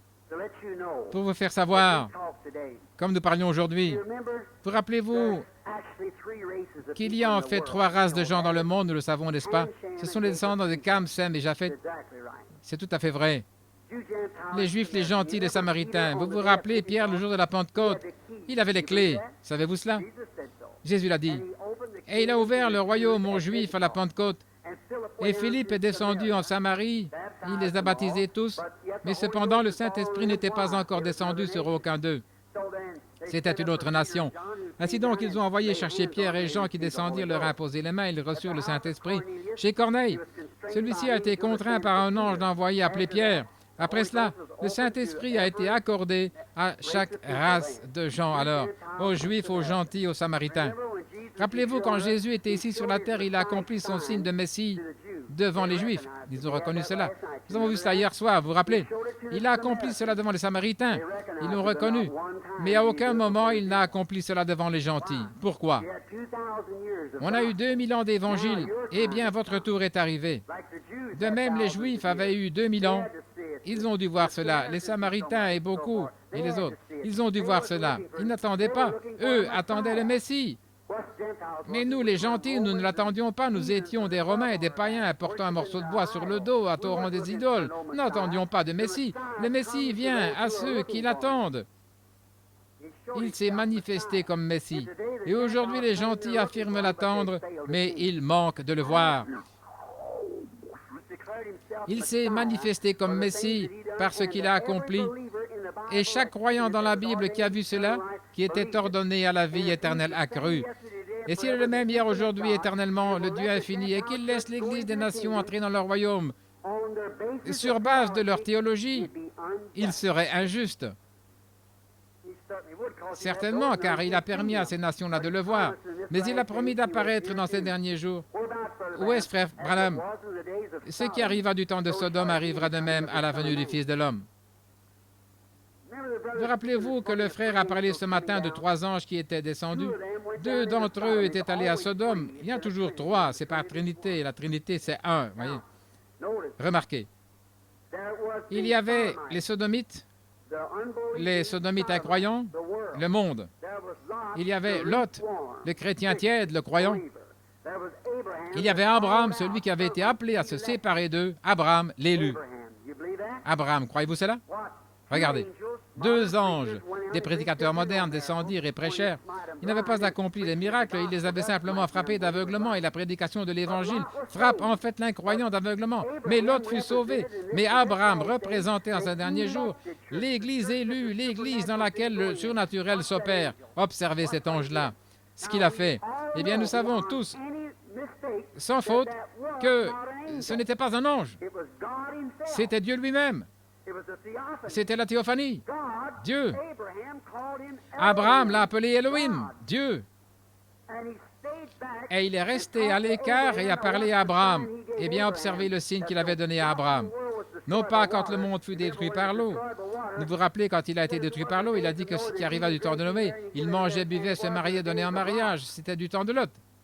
Voyez, vous pouvez comprendre cela. Observez cet ange quand il est arrivé. Premièrement, il a dit à Abraham, il a dit que c'était un étranger, juste 2 hommes qui arrivaient là. Abraham, avec l'Esprit de Dieu en lui, a reconnu que c'était des hommes de Dieu. Alors il a dit à Sarah d'apprêter du pain pendant que lui allait tuer un veau et le faire préparer par son serviteur. Eh bien, attendez, c'était Dieu. Un homme m'a dit il n'y a pas longtemps, frère Branham, vous ne pensez pas que c'était Dieu. C'était Dieu. La Bible dit que c'était lui. Il a mangé de la viande de veau, il a bu du lait de vache, il a mangé des gâteaux de maïs, je suppose que c'était ça, et il a mangé du beurre. Dieu lui-même. Eh bien, il a dit, eh bien, comment peut-il venir cher? Vous manquez de connaître qui est Dieu. Dieu est créateur. De quoi sommes-nous constitués? De ces éléments. La lumière cosmique, le pétrole, le calcium, la potasse. Eh bien, Dieu a simplement tendu la main, il a pris une poignée d'argile, et il a fait, entre la Gabrielle, entre l'absinthe, Michael, qui que ce soit, il en a soufflé un pour lui-même. Il est descendu, il a mangé, et il a disparu. Alléluia. Que vaut ce corps? Mon Dieu peut prononcer la parole. Même si je deviens une cuillerée de cendre, j'apparaîtrai de toute façon. Comme je l'ai souvent dit, je me peignais ces quelques 3 ou 4 cheveux qui me restent. Ma femme m'a dit, « Billy, tu deviens complètement chauve. » J'ai dit, « J'en ai perdu aucun. » Elle a dit, « Je t'en prie, dis-moi où ils sont. » J'ai dit, « Toi, dis-moi où ils étaient avant que je les aie. » Là où ils étaient, c'est là qu'ils m'attendent. Amen.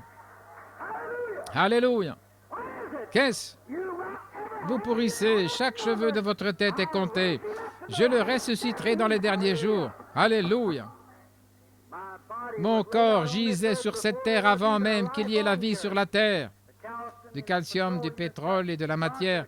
Dieu est un entrepreneur. Il avait déposé tous les corps comme s'il allait construire. Il savait que nous serions ici. Il savait que je serais ici avant le monde. Il savait que je me tiendrais ici avant que le monde soit. Il savait que vous seriez assis où vous êtes. Il est infini. Certainement. Il vous connaît. De quoi avez-vous peur? Il a écrit votre nom dans le livre de vie de l'agneau avant la fondation du monde. La Bible le dit. De quoi vous inquiétez-vous? Vous avez le Saint-Esprit, vous êtes scellés dans le royaume de Dieu. Jusque quand? Jusqu'au jour de votre rédemption. L'Église a peur. Ne craignez pas. N'ayez pas peur. Croyez seulement. C'est ce que Dieu veut, assurément. Les grandes puissances de Dieu, ce grand Jéhovah, se tenait là, dans cette théophanie, mangeant de la viande, buvant du lait, du pain de maïs, avec du beurre. Et puis, il a dit, « Abraham, où est ta femme Sarah? » Observez, le même qui a dit, « Tu es Simon, le fils de Jonas. » Voyez-vous? Il représente ce qu'il est, le même Dieu. Il était alors manifesté dans une chair née d'une vierge. Maintenant, il habite dans une chair né de la terre, mais sanctifié par son sang. Dieu au-dessus de vous, Dieu au-dessus de nous, la colonne de feu, Dieu avec nous, dans son Fils, Dieu en nous, le Saint-Esprit, assurément, les offices de Dieu, le même Dieu tout le temps, différents offices, assurément, c'est Dieu. Dieu, le Saint-Esprit, il est Dieu. Il est avec nous ce soir. Remarquez, il a dit qu'il serait dans les derniers jours, avant que le monde soit brûlé, quand cette Église pentecôtiste apparaîtra dans la puissance. Jésus a dit, ce qui arriva du temps de Sodome arrivera de même. Observez Dieu manifesté dans la chair avec Sodome. Abraham, où est ta femme Sarah? Il savait qu'il était marié, il savait qu'il avait une femme, il connaissait son nom, Sarah. Et il a dit, elle est dans la tente derrière toi. Rappelez-vous, la Bible dit, derrière lui. Le rideau est derrière. Elle était dans la tente. Il a dit, Abraham, encore un autre pronom personnel. Je te visiterai. Qui était cet homme? Je te visiterai selon ma promesse et au temps de la vie. Sarah, son cycle de 28 jours reprendra, elle va redevenir une jeune femme et je te visiterai. Et Sarah, à l'intérieur, en elle-même, sans bruit, et avec son dos tourné à la tente, il a dit, pourquoi a-t-elle ri? Quel genre de télépathie est-ce? Quel genre de lecture de pensée est-ce? Qu'était-ce? C'était Dieu dans la chair. Et Jésus était Dieu dans la chair. Et le Saint-Esprit ce soir est Dieu dans la chair, se manifestant à l'Église, accomplissant sa promesse. Gloire! Ô Église de Dieu, élevez-vous sur les ailes d'un aigle et envolez-vous loin de cette histoire. Comment allez-vous creuser assez profondément pour être au-dessus de cela? Allez-vous cacher en dessous de ça? Comment allez-vous vous cacher? Alors que son explosion creusera une profondeur d'une centaine de pieds sous terre et sur une centaine de kilomètres carrés, eh bien la secousse percera jusqu'à la lave. Mais il y aura une issue. Montez, montez, montez, montez, c'est tout. Je le ressusciterai au dernier jour. Vous les malades, croyez-vous qu'il est ici? Puisse-t-il se représenter? Je ne sais pas. Priez. Que chacun de vous prie. Maintenant, Seigneur, je ne sais pas, ces gens, je ne les connais pas. Mais afin qu'ils sachent que le même Dieu qui a habité dans la chair humaine, là, devant Abraham, et quand il est venu dans un corps né d'une vierge, avec le sang pour ôter le péché du monde, le sacrifice de Jéhovah qui demeurait en lui. Quand il a dit, ce n'est pas moi qui fais ces œuvres, c'est mon Père. Il demeure en moi, mon Père et moi, nous sommes un. Moi et mon Père, nous sommes un, mon Père demeure en moi. Et il a accompli les mêmes œuvres qu'il avait accomplies quand il habitait dans ce corps-là, se tenant devant Abraham. Il a promis, celui qui croit en moi fera aussi les œuvres que je fais. J'ai prêché un message dur sur les conférences. Nous sommes dans une conférence. Nous t'invoquons, Seigneur. Prends une décision. Es-tu le même hier, aujourd'hui, éternellement? J'ai essayé de prêcher ta parole telle qu'elle est écrite. J'ai essayé de me tenir là-dessus. Si tu es ici, Père, donne-nous ta décision. Es-tu le même? Es-tu ici pour accomplir dans notre chair la volonté de Dieu et faire ce que tu as promis? Confirme-le, Seigneur. Au moins 2 ou 3 dans l'assistance. Nous le demandons au nom de Jésus. Amen. Que personne ne bouge, restez très calme, vraiment respectueux maintenant. Si quelqu'un veut venir ici prendre ma place, si vous ne croyez pas que ceci est la vérité, venez ici et essayez cela. Vous êtes le bienvenu à la chair. Combien dans cette salle sont malades et savent que je ne les connais pas? Je ne connais rien à votre sujet. Levez la main. Il n'y a personne que je connais. Combien ont un désir dans leur cœur pour un bien-aimé ou quelque chose comme ça, vous savez que je ne vous connais pas, ou un besoin de quoi que ce soit? Croyez simplement cela. devant Dieu, or the Holy Spirit. devant le Saint-Esprit. I'm going to look and see if Je I vais know regarder pour anybody voir in si this je connais building that quelqu'un I dans cette actually salle would know. que je connais réellement. There's a man sitting Il y a un here homme I'm assis looking at. ici que je I don't regarde. know his name. He comes Je ne here connais for pas son nom, missionaries. il est venu ici I avec ses forget your name. missionnaires. I J'oublie introduced votre you the nom. other day. On m'a présenté à lui l'autre jour.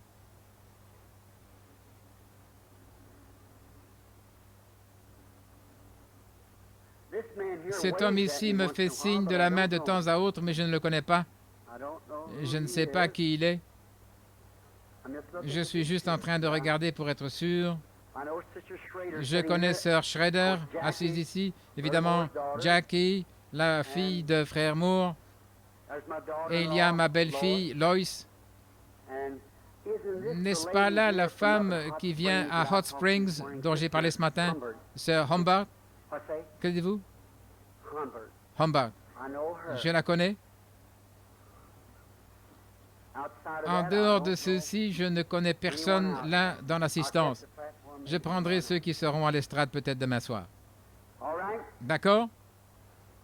Let's see. Voyons. The Bible said, "Prove La Bible yourself." déclare, mettez-moi à l'épreuve de l'Éternel. Est-ce vrai? Now, you be Eh bien, sincere soyez and sincères et priez. let me turn my Permettez-moi de tourner le dos back. If God pour keeps voir his si word. Dieu tient sa parole. If the God that Si le dwells Dieu in qui that habitait flesh dans down cette there, chair-là, that man, là-bas, that de cet theophany homme, or cette whatever it was, théophanie, ou qui que ce the soit, God that dwelt in Jesus le Christ, Dieu who qui habitait en Jesus, Jésus-Christ, everybody thought he talked tout le double. monde pensait qu'il avait un double langage, mais parfois c'était lui qui parlait, parfois c'était l'Esprit qui parlait. Maintenant, rappelez-vous, Jesus was Jésus God. était We're Dieu. not God. Nous ne sommes pas Dieu. He had the Spirit without Il avait measure. l'Esprit sans The fullness mesure. of the Godhead La plénitude de la bodily dwelt in divinité him. habitait corporellement en lui. Mais nous avons l'Esprit avec mesure. Well, now, if I Eh bien took a maintenant, spoonful si je of prenais une water out of cuillerée the d'eau ocean, de that would l'océan, be compared. ce serait une You comparaison. never miss it. Vous ne manquerez jamais cela. Eh bien, c'est le Saint-Esprit qui est sur moi et sur vous. Mais rappelez-vous, et Jésus avait tout l'océan en lui. Tout cela. Mais si je prenais une cuillerée d'eau de l'océan, les mêmes composants chimiques qui sont dans tout l'océan se retrouveront dans cette cuillerée. Chaque composant chimique qui est dans l'océan est là. C'est dans l'eau. C'est le même esprit, mais pas la même quantité. Mais cela agira de la même façon, car il l'a promis. Je vous demande seulement de dire ceci. Seigneur, assurez-vous de mentionner les Écritures. Il est écrit dans les Écritures que tu es maintenant notre souverain sacrificateur, qui peut être touché par le sentiment de notre infirmité. J'ai un besoin, Seigneur. Confirme-moi ta parole. Laisse-moi être en mesure de toucher ton vêtement. Je souhaiterais, eh bien je ne dis pas qu'il le fera, rappelez-vous. Je ne dis pas qu'il le fera. Je le prends simplement à sa parole. Maintenant, si vous disiez, Frère Branham, guéris-moi, je souhaiterais pouvoir le faire. Même si Jésus se tenait ici, il ne pourrait pas le faire. Il l'a déjà fait. Il cherche seulement à vous amener à le croire. S'il le fait là pour vous dans l'assistance, vous qui êtes assis là, dans l'assistance, cela ôtera-t-il tous les doutes et croirez-vous de tout votre cœur? Partout dans la salle, voulez-vous lever la main vers Dieu et dire, cela me fera bien croire la chose? Très bien. Prions.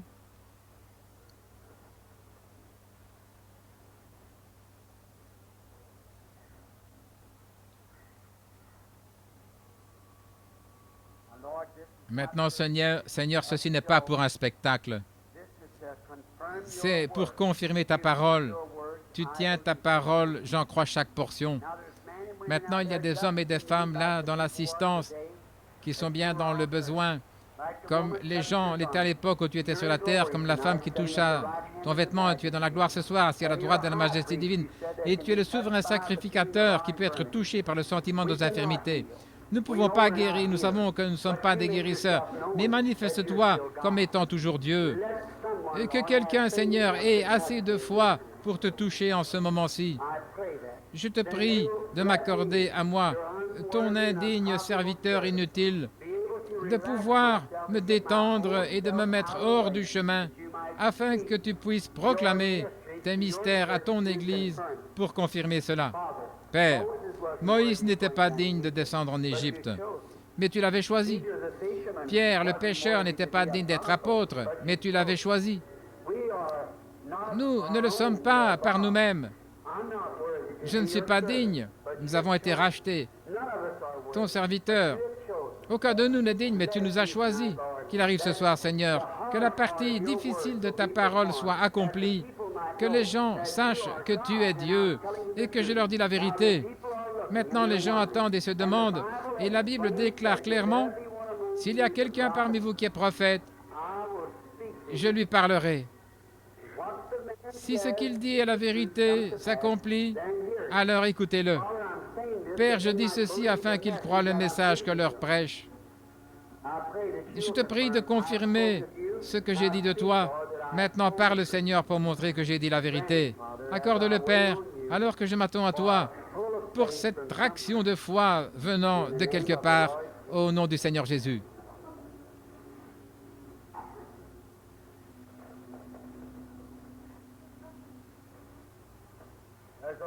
Il y a une dame, et je la vois devant moi.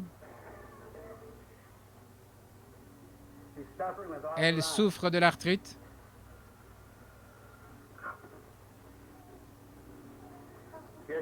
Elle est assise ici même, avec la main levée comme ceci. C'est vrai. Vous priez que Dieu me fasse retourner.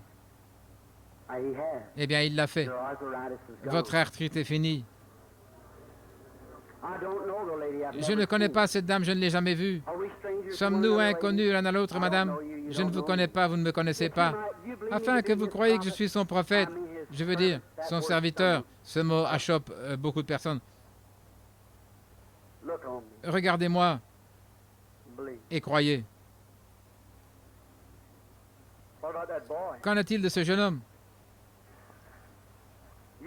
Croyez-vous que Dieu peut me dire ce qui ne va pas chez ce jeune homme? Si je pouvais le guérir, je le ferais. Je ne le peux pas. Jésus ne le peut pas. Mais Dieu est dans notre chair maintenant.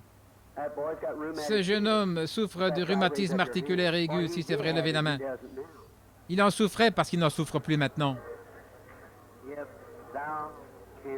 Si tu peux croire.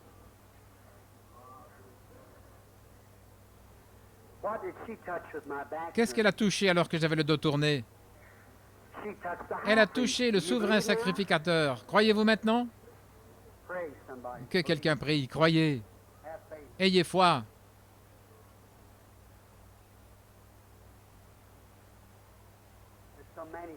Il y en a tant parmi vous. Il y en a tant.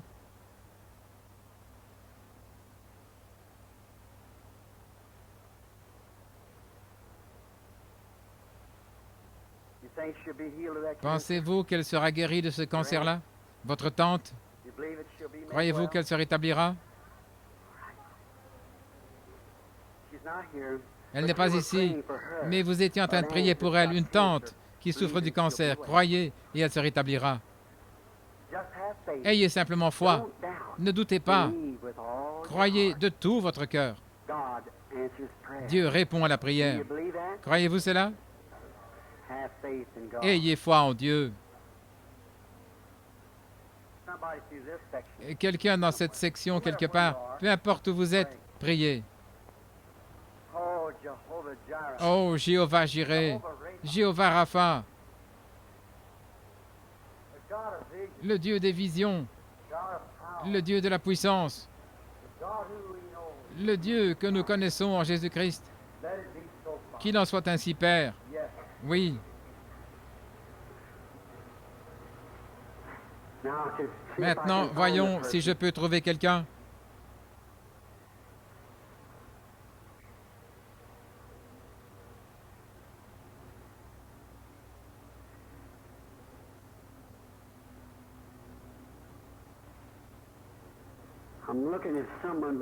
Je vois quelqu'un là derrière qui semble être prêt. Ted Dudley?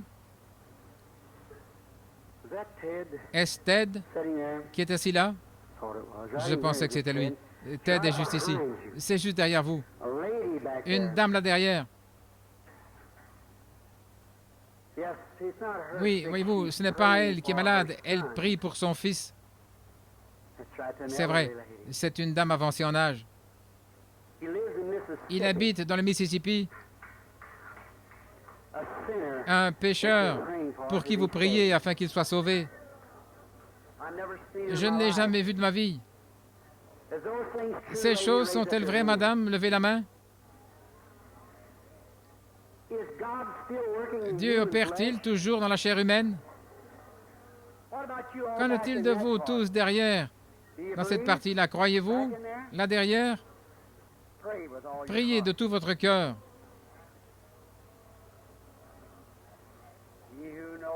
C'est lui qui connaît toutes choses.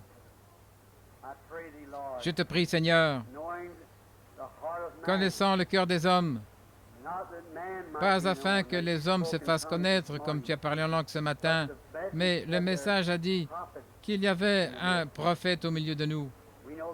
Nous savons que c'est toi, Seigneur. À qui voudras-tu parler là derrière? Oui, un jeune homme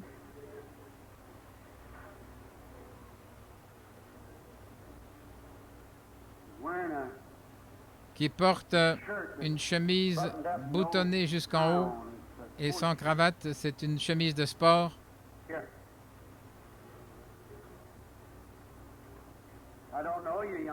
Je ne vous connais pas, jeune homme. Je ne vous ai jamais vu de ma vie. Croyez-vous que je suis son prophète? Vous venez d'un endroit loin d'ici. Vous venez d'une école. Ayez foi.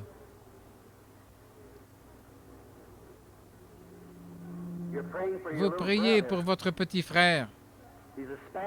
Il est handicapé moteur. Vous êtes au Texas en ce moment-ci, mais votre petit frère est dans une contrée éloignée où il y a des montagnes, c'est en Idaho. Votre nom, c'est Monsieur Hunt. Croyez au Seigneur Jésus-Christ et recevez ce que vous avez demandé. Oh, la rose de Saron, le lys de la vallée, l'étoile du matin, l'alpha, l'oméga, le premier et le dernier, la racine et le rejeton de David.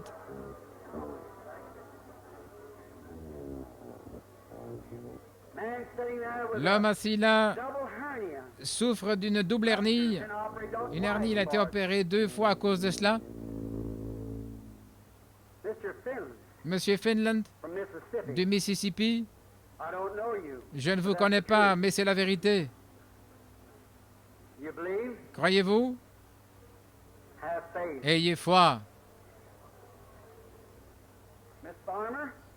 Mademoiselle Farmer, je ne vous ai jamais vu de ma vie.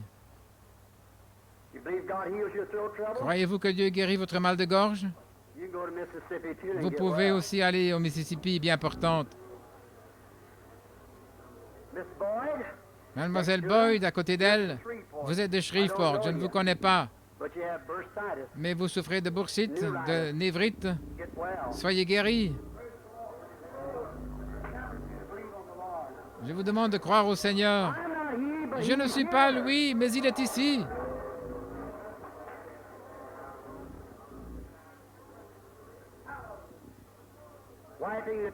Vous qui vous essuyez les larmes, couché ici sur un lit mourant. Il y avait 3 lépreux qui étaient assis à la porte une fois et qui ont dit « Pourquoi restons-nous ici? Si nous restons ici, nous mourrons de faim. » Dans la ville, les gens mangeaient les enfants et les uns des autres. Et ils ont dit « Pourquoi restons-nous assis ici? Alors faisons quelque chose. Si nous allons au camp de l'ennemi, s'il nous tue, nous mourrons de toute façon. Nous allons de toute façon mourir. Mais peut-être qu'ils nous épargneront la vie. » Et sur cette base, ils sont allés au camp de l'ennemi et Dieu les a récompensés. Si Dieu me révèle votre maladie, madame, vous êtes couverte de l'ombre, il y a l'ombre noire. Vous êtes en train de mourir. S'il me révèle votre maladie, allez-vous vous lever, non pas pour aller dans le camp de l'ennemi, courir un risque, mais pour aller à la maison du Dieu vivant où vous êtes attendu. Allez-vous croire que je suis son prophète? Vous souffrez du cancer de la colonne vertébrale. Vous êtes alité depuis des semaines. Levez-vous. Recevez votre guérison. Rentrez chez vous au nom du Seigneur Jésus. Croyez-vous? Combien? La voilà, elle est là.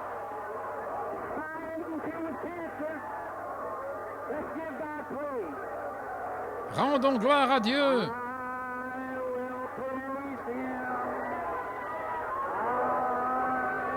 Je le louerai.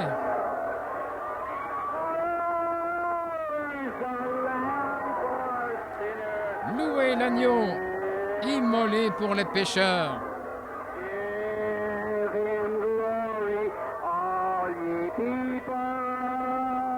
Rendez-lui gloire, vous tous, car son sang a ôté chaque tache. Je le louerai. Je le louerai.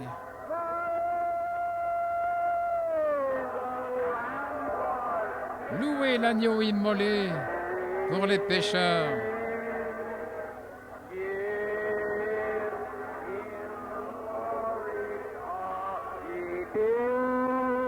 Rendez-lui gloire, vous tous,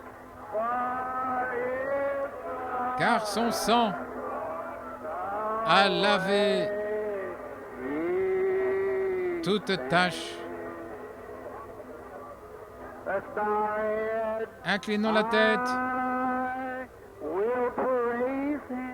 Je le louerai.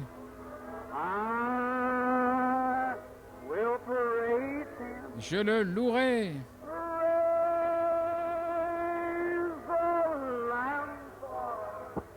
Louez l'agneau, immolé pour les pécheurs.